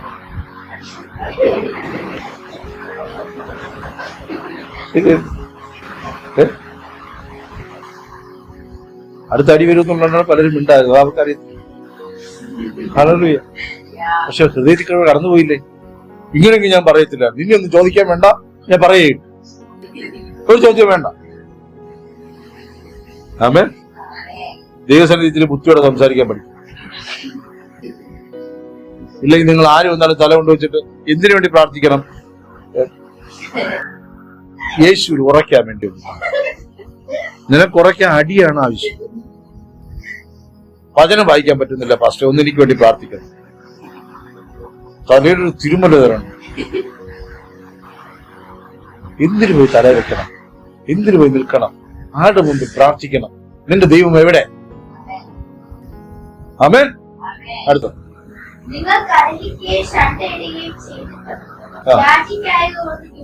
ചില ദൈവത്തോട് കലഹിച്ച് കളയും. ഞാൻ നാളെ സഭായത്തിന് വരില്ല, എങ്ങനെന്ത് ചെയ്യുന്നോ? അങ്ങേരെന്ത് ചെയ്യാൻ? ആടുകളുടെ എണ്ണം കുറയുന്നു നോക്കും. അത് ഇതെന്റെ ഡ്യൂട്ടി. ചിലര് പറയും പാസ്റ്റർ എന്ന് പറഞ്ഞുകൊണ്ടാ അത് തെറ്റിപ്പോയെന്ന് പറയും. അത് അവർക്കൊരു സുഖം, അങ്ങനെ പറയും. സ്വർഗത്തിലെ ദൈവത്തിന് സങ്കടമാണ് ദൈവമക്കൾ. ശണ്ടയും കലഹങ്ങളും എവിടെന്നാ പുറപ്പെടുന്നേ? എവിടുന്ന സൺഡേ കലകം വരുന്നേ? അകത്തു നിന്നാണ്. ഇതാണ് ഞാൻ നേരത്തെ പറഞ്ഞില്ലേ, എതിർപ്പ് വരുന്നത്. ഇപ്പൊ ഞാൻ ദൈവവചനത്തെ കൊണ്ടാണ് നിങ്ങളെ ഡിഫെൻഡ് ചെയ്തത്, ശരിയല്ലേ? പക്ഷെ നിങ്ങൾക്കത് മനസ്സിലാകാതെ പോകുന്നുണ്ടെങ്കിൽ അതിന്റെ അർത്ഥം എന്താണ്? ഡിഫെൻഡാണ്. നിങ്ങളിലൊരു കുഞ്ഞു നികളി വളർന്നു വരുന്നുണ്ട്. ഇപ്പൊ വായിച്ചു നിങ്ങൾ കലഹിക്കുകയും ശണ്ടയിടുകയും ചെയ്തിട്ട് യാചിക്കായ്മ കൊണ്ട് കിട്ടുന്നില്ല. കണ്ടോ? ശണ്ട ഇടുന്നുണ്ട്, കലഹിക്കുന്നുണ്ട്, യാചിക്കാത്തത് കൊണ്ട് കിട്ടുന്നില്ല. ഈ വചനോട് പൊരുത്തപ്പെടാൻ പറ്റുന്നുണ്ടോ? പറ്റുന്നുണ്ടോ പൊരുത്തപ്പെടാൻ? എന്താ നിങ്ങൾ ആരും യാചിക്കാതിരുന്നോ? ചിലരുടെ പ്രാർത്ഥന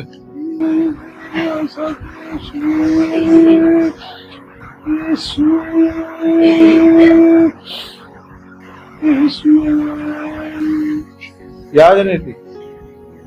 അന്ധയാചനയെ കുറിച്ചല്ല എനിക്ക് എഴുതിയിരിച്ചു. പാപക്ഷമ ലഭിപ്പാൻ ഒരു യാചന നിനക്ക് വേണം. നീ ശണ്ട ഇട്ടതിന് ദൈവത്തിന്റെ സന്നിധി യാചിക്കണം. നീ കലഹം കൂടിയതിന് ദൈവത്തിന്റെ സന്നിധി യാചിക്കണം. പാപക്ഷമയ്ക്കായി യാചിക്കണം. ഹല്ലേലൂയ. നിന്റെ അവയവങ്ങളിൽ പോരാടിയ ഭോഗേച്ഛകൾക്ക് അത് നിന്നെ പാപത്തിനും മരണത്തിനും തള്ളിയിടാൻ പറ്റുമെന്ന് തിരിച്ചറിവുണ്ടായപ്പോ, അപ്പാ നിന്റെ പാപങ്ങൾ എന്നോട് ക്ഷമിക്കണമേ. പന്നിക്കുട്ടി കിടന്നുവൻ പറഞ്ഞു, നിന്നോടും സ്വർഗത്തോടും ഞാൻ പാപം ചെയ്തു പോയി. 32-ാം സങ്കീർത്തനം ഒന്ന് വായിച്ചട്ടെ. 32-ാം സങ്കീർത്തനം. ലംഘനം ക്ഷമിച്ചും പാപം മറച്ചും കിട്ടിയവൻ ഭാഗ്യവാൻ. ഹല്ലേലൂയ. യഹോവ അകൃത്യം ഭാഗ്യവാൻ. അടുത്ത, ഞാൻ മിണ്ടാതിരുന്നപ്പോൾ. ഞാൻ എന്തിനെ കുറിച്ച് മിണ്ടിയില്ല? ശണ്ടയുണ്ട്, കലഹമുണ്ട്, വാദമുണ്ട്, തർക്കമുണ്ട്. ദൈവം പ്രവർത്തിക്കുകയല്ല. ദൈവങ്ങൾ എത്ര പേർ വിശ്വസിക്കുന്നു? നിങ്ങൾ എന്നോട് ശണ്ടയിട്ടതുകൊണ്ട് ദൈവം പ്രവർത്തിക്കില്ല. നിങ്ങൾ തമ്മിൽ ശണ്ടയിട്ടതുകൊണ്ട് പ്രവർത്തിക്കത്തില്ല. സത്യമായി പറയണേ, ഒന്ന് വിശ്വസിക്ക്. ഓരോരുത്തരും അനുദപിച്ച് അവനവന്റെ പാപങ്ങളിൽ നിന്ന് പുറത്തു വരട്ടെ. ചുമ്മാ ഇല്ലാത്ത ക്രെഡിറ്റ് ഒന്നും പിശാചിന് കൊടുത്ത് അവനെ വളർത്തരുതേ. അവന് പോലും നാണം കെടും. ഇത് നിന്റെ തല വെക്കണം, ഇത് നിന്റെ തല വെക്കണം, ഇത് നിന്റെ തല വെക്കണം, അത് നിനക്കുള്ളതല്ലേടാ, നിന്റെ തല വെക്കണം. ഓ, കോപം അത് പിശാച്, കാമം അത് പിശാച്, പിശാച്. ചില ബന്ധനങ്ങൾ ഞാൻ കാണും. ബന്ധനങ്ങളുടെ പാപ സ്വഭാവങ്ങൾ കിടക്കുക. ഇതല്ല നമ്മളെ ശണ്ടയും കലവെല്ലാം കൂടി തന്നെ അനുദവിച്ചല്ലേ ഈ പണി പോവേ. എത്ര മനസ്സിലായി? എന്നിട്ടുണ്ട്, ഞാൻ എന്റെ പാപം നിന്നോട് അറിയിച്ചു, അപ്പോൾ നീ എന്റെ പാപത്തിന്റെ കുറ്റം ക്ഷമിച്ചു തന്നു. എന്റെ പാപത്തിന്റെ കുറ്റം, ഞാൻ ശണ്ട കൂടിയതിന്റെ കുറ്റം, ഞാൻ ക്ഷമിക്കാത്തതിന്റെ കുറ്റം, ഞാൻ വഴക്കുണ്ടാക്കിയതിന്റെ കുറ്റം, ഞാൻ ദുഷ്ടത നിരൂപിച്ചതിന്റെ കുറ്റം, അതെന്റെ മേൽ പാപത്തിന്റെ ശക്തിയായി കിടക്കുമ്പോ ഞാൻ എന്റെ ദൈവത്തോട് അപേക്ഷിച്ചു, യാചിച്ചു, എന്നോട് ക്ഷമിക്കണമേ. അപ്പോൾ ആ പാപത്തിന്റെ കുറ്റം, പാപത്തിന്റെ ന്യായവിധി നിന്നിൽ നിന്ന് അവൻ നീക്കിക്കളഞ്ഞു. നീ ഫ്രീയായി, സ്വതന്ത്രമായി. വചനം അറിയുമ്പോൾ നീ ഫ്രീയാകും. വചനം അറിയുകയും നീ സ്വതന്ത്രമാവുകയും ചെയ്യും. ഹല്ലേലൂയ. വീണ്ടും കൊണ്ട് പിന്നെ അതിനകത്ത് തലകൊണ്ട് വെച്ചു കൊടുക്കരുത്. എന്തിനും നിർമ്മാണത്തിൽ അത് തലയിട്ട് നോക്കണം എന്താണെന്ന് അറിയാലോ, അവിടെ എന്താണെന്ന്. അടുത്ത വാക്യം 32 വേണ്ട, സമയമില്ല. മറ്റേതൊന്നാണ് യാക്കോബ് യാചിക്കാത്തതുകൊണ്ട്. അപ്പൊ ഇന്ന് യാചിക്കോ, കർത്താവേ എനിക്ക് ജനം എങ്ങനെ പ്രാർത്ഥിക്കണം? അപ്പാ എന്റെ അവിശ്വാസത്തിന് എന്നോട് ക്ഷമിക്കണമേ. പ്രാർത്ഥിക്കണ്ടേ? എന്റെ വിശ്വാസം കുറഞ്ഞു പോയി അപ്പാ, അതുകൊണ്ടല്ലേ ഞാൻ ഭാരപ്പെടുന്നേ. ഹലോ, എല്ലാവരും വേറെ ഏതൊക്കെ വ്യാപാരങ്ങളാണ് നമ്മളെ കുറിച്ച് പറയുന്നത്, അതിനൊക്കെ കാര്യങ്ങളുണ്ട്. എന്റെ വിശ്വാസം വർദ്ധിക്കണ്ടേ? അടുത്ത വാക്യം.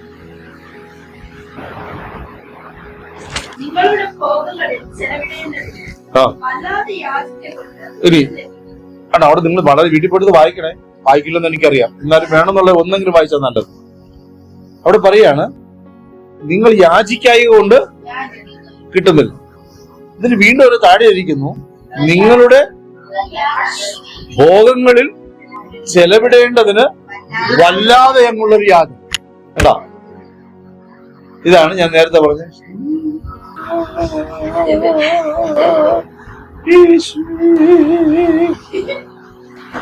അപ്പൊ ഇതിന് 4 ഇച്ചിരി വേണ്ട. മാനസാന്തരപ്പെട്ടിട്ട് ദൈവത്തെ കുറിച്ച് ആഴത്തിലൊന്ന് അറിയാൻ, ദൈവീയ ഇടപെടലിനായി കാക്ഷിക്കാൻ, ആത്മാവ് സംസാരിക്കുന്നത് കേൾപ്പാൻ കൊതിയുള്ളവൻ. എന്നവിടെ 2 യാചന പറയുന്നു. യഥാർത്ഥ യാചനയ്ക്ക് മറുപടി ഉണ്ട്, എന്നാൽ വ്യാജ യാചനയുണ്ട്. അതാണ് വ്യാജ ക്ഷമ പറച്ചിൽ. കർത്താവേ, നിനക്ക് വേദനയായെങ്കിൽ നീ ഞങ്ങൾക്ക് ക്ഷമിക്കണപ്പ. നിനക്ക് കർത്തൃമേശ വരുമ്പോ അന്ന് രാവിലെ ഒരു ഭയങ്കര മുട്ടിപ്പായ ഒരു പ്രാർത്ഥനയും ഒരു വിനയവും. മറ്റേ ഇയാള് നടന്ന പോലെ, അയാളെ പേരെന്തോന്നു, ആഹാബ് നടന്നത്. കർത്തൃമേശ കഴിയുമ്പോ ഹല്ലേലൂയ. സമയകുത്തിന്റെ ഏതെങ്കിലും പ്രവാചകൻ പറഞ്ഞാൽ അന്ന് ആഹാബ് നടന്നതുപോലെ ജട്ടെടുത്തു, ചാരം വരിപ്പൂശി, പെണ്ണേറി കിടന്നു. വിശ്വപുരുമാരോടും ആഹാബുമാരോട് പറഞ്ഞു, പണി പുറത്തു വയ്ക്കും. ആമേൻ. വല്ലാതെ എന്ന് യാചിക്കണ്ട. അടുത്ത്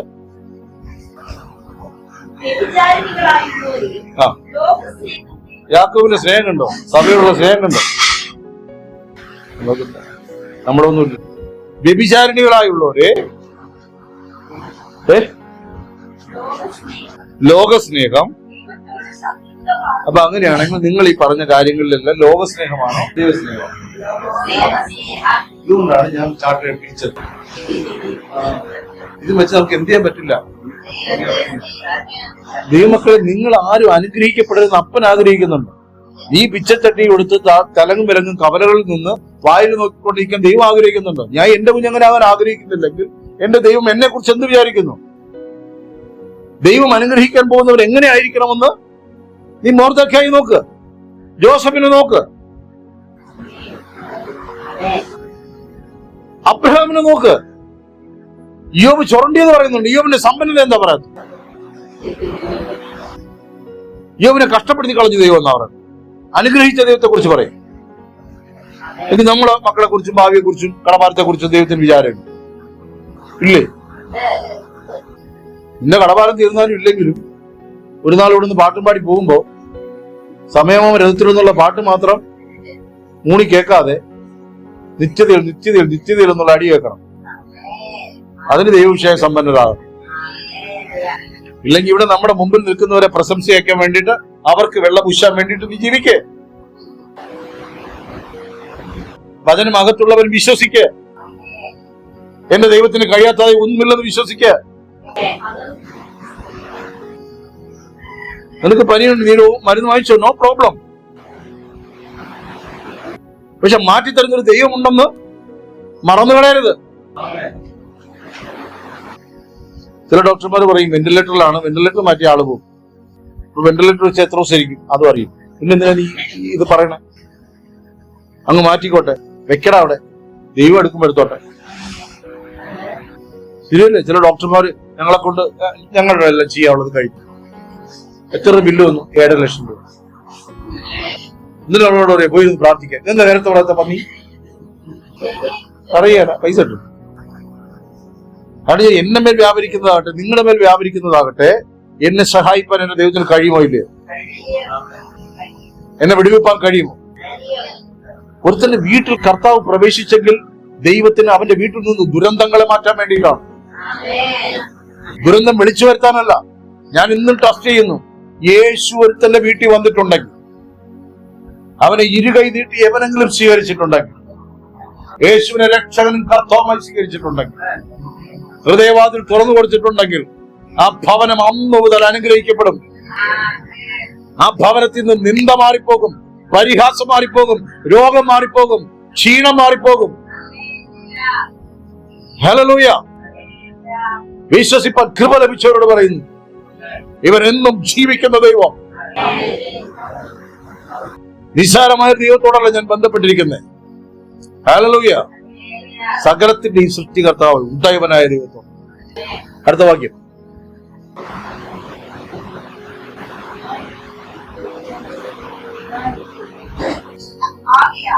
ആകയാൽ ലോകത്തിന്റെ സ്നേഹിതനാവാൻ ഇച്ഛിക്കുന്നവനെല്ലാം ദൈവത്തിന്റെ ശത്രുവായി. അപ്പൊ നിങ്ങൾ ഈ ലോകത്തിൽ സമ്പന്നരാകാൻ ശ്രമിച്ചിരിക്കുന്നിടത്തോളം കാലം എന്ത് ചെയ്തുകൊണ്ടിരിക്കും? ശരിയല്ലേ സൗരങ്ങളെ? അപ്പൊ ഞാൻ ഒരു ഉദാഹരണം വിളിച്ചോട് പറയും. നീ ആഗ്രഹിക്കുന്നത് എന്താണ്? നിന്റെ ദിനമാണ് കർത്താവെ സാമ്പത്തിക വിഷയങ്ങളിലൊക്കെ ഒരു ക്രമീകരണം വരണം. നിന്റെ ബുദ്ധിയിൽ നീ ആശ്രയിച്ച ഏതൊരു ആശ്രയിക്കും, ഏതൊരു ചിന്തിക്കും. നിന്റെ ബുദ്ധിയിൽ വളരുന്ന ഒരു ചിന്തയില് മാക്സിമം ഒരു മാസം ഒരു 10,000 രൂപ ഉണ്ടാക്കുന്ന ഒരു ചിന്ത വരുമോ? പക്ഷെ അതുകൊണ്ട് നിന്റെ കടഭാരം മാറിയോ? നിന്റെ പ്രശ്നങ്ങൾ മാറിയോ? നിന്റെ വേദനകൾ മാറിയോ? താഴ്ചകൾ മാറിയോ? പക്ഷെ നിന്റെ ഭാരം ദൈവത്തിൽ വെച്ചിട്ട് നിൽക്കുകയാണ്. അപ്പാ, നിന്റെ ഇഷ്ടം എന്റെ മേൽ നിവൃത്തിയാകണം. നിന്നെ കൊണ്ട് മാത്രമേ സാധിക്കൂ എന്നെ എഴുന്നേൽപ്പിക്കാം. നാളെ 50 കുട്ടികൾ വന്നാലും 40 കുട്ടികൾ വന്നില്ലെങ്കിലും നീ തന്നെ എന്റെ ദൈവം. നീ എന്നെ തക്ക സമയത്ത് ഉയർത്തുവാൻ ശക്തനായ ദൈവം. വഴിയിൽ നിന്നു പോകാൻ നീ അനുവദിക്കത്തില്ല. തിന്നാനും ഉടുപ്പാനും കിടപ്പാനും ഒരു വസ്ത്രവും ഒരു കിടപ്പാടവും ഒരു ജീവിതവും ദൈവം തന്നുവെങ്കിൽ അതിൽ സന്തോഷിച്ചിട്ട് പറയുക, കർത്താവേ, നീ എന്റെ കൂടെയുള്ളതിനാൽ നിന്നാൽ ഞാൻ പടക്കൂട്ടത്തിന് നേരെ പാഞ്ഞു ചെല്ലും. ഹല്ലേലൂയ.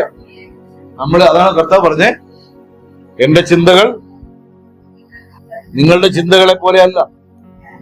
ആ വാക്കെടുത്ത് വായിച്ചട്ടെ. 42 തോന്നുന്നു യെശയ്യാവ്.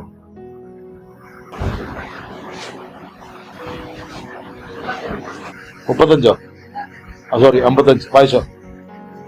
ആകാശം ഭൂമിക്ക് മീതെ ഉയർന്നിരിക്കുന്നു. ഇനി പറയണം. ഞാൻ ഈ പറഞ്ഞുകൊണ്ട് ദേഷ്യപ്പെട്ടോണ്ട് നിങ്ങൾ സങ്കടപ്പെടരുത്. സങ്കടം വന്നാലും എനിക്ക് കുഴപ്പമൊന്നുമില്ല. അതിനെന്താ എഴുതി വെച്ചിരിക്കണേ? ആകാശം ഭൂമിക്ക് മീതെ, ആ, എന്റെ വഴികൾ നിന്റെ വഴികളിലും എന്റെ വിചാരങ്ങൾ നിങ്ങളുടെ വിചാരങ്ങളിലും ഉയർന്നിരിക്കുന്നു. ഇത് മനസ്സിലായോ? നമ്മളിവിടെ കൊച്ചപ്പന്റെ മകലിയപ്പന്റെ മക്കൾ ജീവിക്കുന്ന പോലെ ജീവിക്കാൻ ആഗ്രഹിച്ചു. ചിലർ കാനഡയിൽ പോയെന്ന് പറഞ്ഞാൽ, അല്ലെങ്കിൽ യൂറോപ്പിൽ പോയെന്ന് പറഞ്ഞാൽ ഇവിടെ പകരം അവിടെ പോയി പാത്രം കഴുകി ഇച്ചി പാത്രം കഴുകിയൊക്കെ അവിടെ ജീവിക്കണം. ഇവിടെ വീട്ടിൽ അമ്മയുടെ തുണി പോലും കഴുകി കൊടുക്കാത്ത ടീമാണ്. ഇവിടെ യൂറോപ്പിന് യൂറോ അയച്ചു, 32 യൂറോ അയച്ചു. വചനം കേട്ട് സന്തോഷിച്ചിരുന്നാ പോരെ? യഹോവ തന്റെ ഭക്തന് നമ്മുടെ മുമ്പിൽ വെളിപ്പെടുന്നത് വരെ നമ്മൾ എന്ത് ചെയ്യത്തില്ല? ഭക്തി വരികയാണ്. ആശങ്കയാണ്, ആശങ്ക. ആമേൻ. മതിയെന്ന് തോന്നണം. നിർത്തിയിട്ടേ ഞാൻ പോകുള്ളൂ. അത്രയും പറഞ്ഞു നിർത്തിട്ട് ബാക്കി വായിച്ചട്ടെ. യാക്കോബിന്റെ ലേഖനം.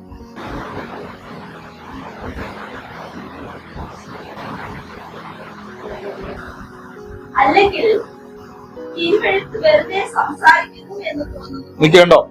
അല്ലെങ്കിൽ നാളെ നിങ്ങളിത് കേട്ടാലും ഇല്ലെങ്കിൽ, ഇത് കേട്ടിട്ട് അങ്ങനെ ക്രൂരനാണെന്ന് പറഞ്ഞ് ഓടിപ്പോയാലും കുഴപ്പമില്ല.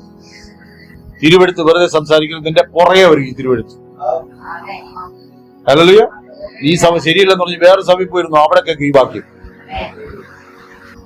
ഇവിടെ ഞാൻ സൂചി കൊണ്ട് കുത്തിക്ക്, അവിടെ കമ്പിപ്പാരുണ്ട് കുത്തി. തിരുവെടുത്ത് വെറുതെ സംസാരിക്കുന്നു. അടുത്ത ടെക്നിക്കൂടെ പറഞ്ഞു നിങ്ങൾ നിർത്താം.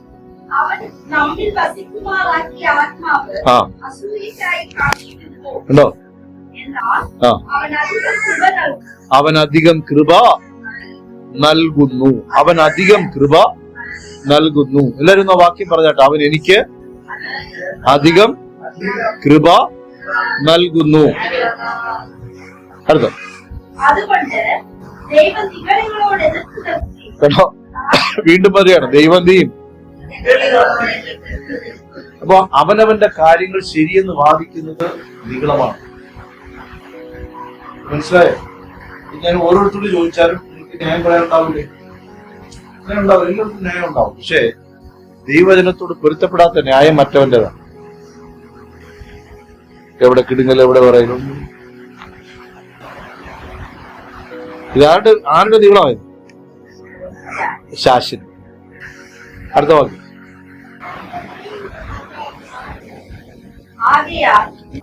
ഞാൻ ബൈബിൾ മടക്കി കേട്ടോ. ആകയാൽ മടക്കി നിങ്ങൾ, ഞാനൊരു വലിയ മർമ്മം പറയുകയാണ്. മർമാതി മർമ്മം. ഇതെവിടെ വേണം നിങ്ങൾ ആക്ട് ചെയ്തോളൂ. ഭയങ്കര മർമ്മം. ആമേൻ. നമ്മൾ ഡെമൺസിനെ കുറിച്ചോ സാത്താന്റെ പേരുകൾ എന്തൊക്കെയാ? ലൂസിഫറിനെ കുറിച്ചോ ഈവിളിനെ കുറിച്ചോ പിന്നെ ഗന്ധർവനെ കുറിച്ചോ ഒന്നും പഠിക്കാനൊന്നും പോകേണ്ട ആവശ്യമില്ല. ഗന്ധർവൻ എങ്ങനെയിരിക്കും പഠിക്കാൻ? പ്രത്യേകിച്ച് പഠന ക്ലാസ് ഒന്നുമില്ല. സഭയിൽ പഠിപ്പിക്കുന്ന ക്ലാസ് ഇതാണ്. എല്ലാവരും ബൈബിൾ തന്നിട്ട് ഈ വാക്യം വായിച്ച് പഠിച്ചിട്ട് വേണം ഇവിടെ ഇറങ്ങാൻ. വായിച്ച വാക്യം, ആകയാൽ ദൈവത്തിന് കീഴടങ്ങുവിൻ. എവിടെയെങ്കിലും നാം പരാജയപ്പെട്ടിരിക്കുന്നുണ്ടെങ്കിൽ അതിന്റെ കാരണം ദൈവത്തിന് കീഴടങ്ങിയിട്ടില്ല. അടുത്ത് പറഞ്ഞേ കണ്ടോ? നീ ദൈവത്തോട് കീഴടങ്ങുമ്പോൾ നിനക്ക് എതിർത്ത് നിൽപ്പാനുള്ള ശക്തി കിട്ടും. പിശാചിനോട് എന്ത് ചെയ്യാൻ പറഞ്ഞിരിക്കുവോ? ഞാനിങ്ങനെ എതിർക്കും പിശാചിനെ. എന്തിനാ പറഞ്ഞെന്നറിയോ? നമ്മള് അണ്ണന്റെ തോളി കൈയിട്ടാണ് നടത്താം, ഒട്ടിച്ച് ചേർത്താണ് നടത്താം. കണ്ട ഇരട്ട വിട്ടതുപോലെ തോന്നും. ഒരാള് വിട്ടിട്ട് അവനും ഇവളും നമ്മൾ അനിയനും ചേട്ടനെ പോലെ ഇരിക്കും. രണ്ട് കർത്താവ് പറഞ്ഞിടാ വേർപെട്ടിരിക്കും, ഇന്ന് വേർപെട്, എതിർത്ത് നിൽക്ക്. ഇങ്ങനെ പറ്റും. സന്തത സഹചാരിയല്ലേ? മനസ്സിലായോ? സ്വഭാവങ്ങളെ കുറിച്ചെടുക്കാൻ സമയമില്ല.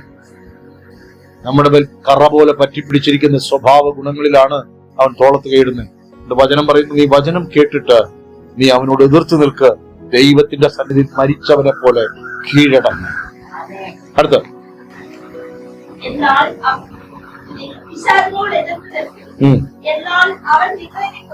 കണ്ടോ? ദൈവത്തിന് കീഴടങ്ങാതെ വരുന്ന പാസ്റ്ററെ കൊണ്ട് ബന്ധനം അഴിക്കാൻ പ്രാർത്ഥിപ്പിച്ചാൽ നടക്കുകയല്ല. ഇതുപോലെ മനസ്സിലാവുന്നുണ്ടോ? ദർശനമുള്ള പാസ്റ്റർ പറയാണ്, സർപ്പം നിൽക്കുന്നുണ്ടല്ലോ കുട്ടിയെ, 10 തലയിൽ സർപ്പം നിൽക്കുന്നേ, അഴിക്ക് പാസ്റ്റർ. അഴിയല. ദൈവത്തിന് നീ കീഴടങ്ങിയ, ദൈവത്തിന്റെ അടുക്ക നിച്ചെന്ന് നിങ്ങളുടെ ഹൃദയത്തെ കുറിച്ചിട്ടോ വരച്ചിട്ടോ. പത്രോസ് നിങ്ങളെ വീട്ടിൽ വന്ന് കയറിയാലും പാമ്പ് പോകാൻ, കാരണം പാമ്പുമായിട്ടൊരു ബന്ധം കിടക്കുക. പത്രോസ് പ്രാർത്ഥിച്ചിട്ട് പോകും, ഇപ്പുറത്തൂടെ പോയിട്ട് എന്ത് ചെയ്യും?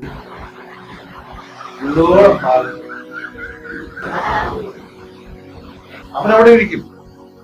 ദൈവ മക്കളെ പറയുന്നു, അറിഞ്ഞൂടാ എന്ന് കൊഞ്ഞണം കുത്തരുത്. നമ്മൾ ഏർപ്പെട്ടിരിക്കുന്ന അവിശ്വാസത്തിന്റെയും പാപസ്വഭാവങ്ങളുടെയും പിശാചുമായുള്ള കൂട്ടായ്മയും എതിർത്ത് നിൽക്കാൻ ആരംഭിക്കുമ്പോ നിന്നെ ദൈവം സഹായിക്കും. നിന്റെ ദൈവം നിന്നെ ശക്തീകരിക്കും. നിന്റെ ചിന്താകുലങ്ങൾക്ക് മാറ്റങ്ങൾ ഉണ്ടാകും. ഇന്ന് പറഞ്ഞ കാര്യങ്ങൾ കണ്ണാൽ കാണും. ഇത് മനസ്സിലാവുന്നുണ്ടോ? നിന്നെ അനുഗ്രഹിക്കുമെന്ന് നീ എന്ത് പറയും? പ്രാർത്ഥിക്കും. നിന്നെ അനുഗ്രഹിക്കുമെന്ന് നീ എന്ത് പറയും? ഭാവി എന്തായി? അപ്പോഴടുത്ത ആഗ്രഹം വരും. ഇനി 12 വർഷം കഴിഞ്ഞ് എന്തായി തീരും കർത്താവ്? ഒഴിവാക്കിക്കൊണ്ടിരുന്നു. വായിച്ചു.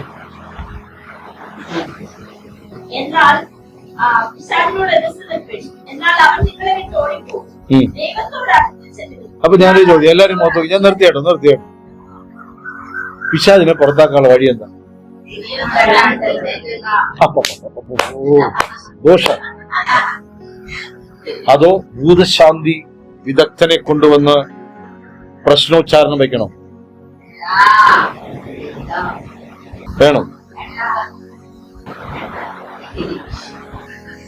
ഞാൻ ഒരു വാക്യം കൂടെ ഉണ്ട്, അത് വായിച്ചു. അല്ല, അതിന് മേലുള്ളത്, അതിന്റെ തൊട്ട് മേലുള്ളത്. ഉണ്ടോ? നീ ദൈവത്തോട് എന്ത് ചെയ്യണം? ഇത് ദൂരെ നിന്നിട്ട് ഇറങ്ങി വാ കർത്താവ്, ഇറങ്ങി വാ കർത്താവ്, ഇറങ്ങി വാ കർത്താവ് വരുവോ? നിന്നോട് അങ്ങോട്ട് പോരാ പറഞ്ഞേക്കണേ. സമയമായില്ല പോവാൻ. ഇപ്പൊ 12 വയസ്സല്ലേ ആയുള്ളൂ. ആ പോക്കല്ല. അടുത്തല്ലേ പറഞ്ഞില്ലേ? ഇവിടെ കയറി വരിക എന്ന് പറഞ്ഞില്ലേ? ഇപ്പോഴും നീ പൊട്ടും തൊട്ടുകൊണ്ട് നടക്കുക. ഒരുക്കം ശരിയായില്ല കർത്താവ്, ഒരുക്കം ശരിയായില്ല. പാപികളെ, പാപം ചെയ്ത കൈകൾ വെടിപ്പാവട്ടെ. അടുത്ത് ഞാൻ വെറുതെ പറഞ്ഞാണെന്ന് തോന്നി, ചൂടായി തോന്നി. ഇരുമനസ്സുള്ളവരെ എന്റെ ഹൃദയങ്ങളെ ശുദ്ധീകരിപ്പിൻ. അടുത്ത് എന്തിന്? പാപം ചെയ്തതിനെ ഓർത്ത്, എതിർത്തതിനെ ഓർത്ത്, അവിശ്വാസത്തെ ഓർത്ത്. അടുത്ത് നിങ്ങളുടെ ചിരി ദുഃഖമായും ആ സന്തോഷം വിഷാദമായും ഈ അതിനകത്തൊരു വാക്യമുണ്ടല്ലോ, നിങ്ങൾ ദൈവത്തിന്റെ വചനത്തിന് അത് കഴിഞ്ഞു പോയോ? അടുത്ത വാക്യം ആ വായിച്ചു. നിങ്ങൾ ദൈവത്തിന്റെ ഉണ്ടോ? താഴാൻ പറയൂ. അടുത്ത് എന്നാൽ അവൻ നിങ്ങളെ ഉയർത്തും. ആ തീർന്നോ? സന്തോഷായോ? എല്ലാവരും ഇരുന്നിട്ടോ.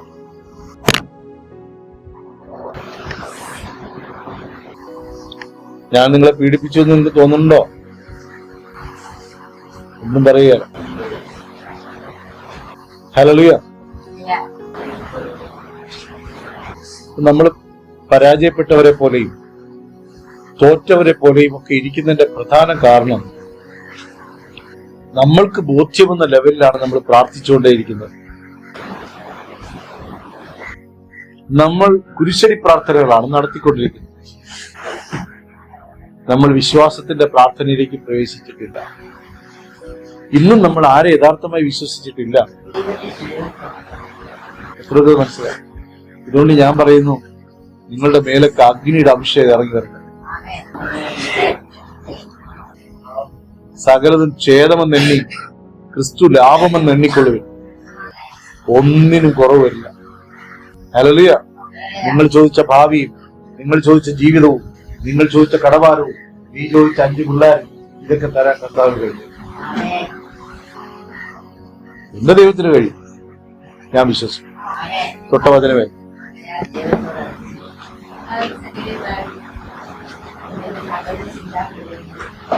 തോള്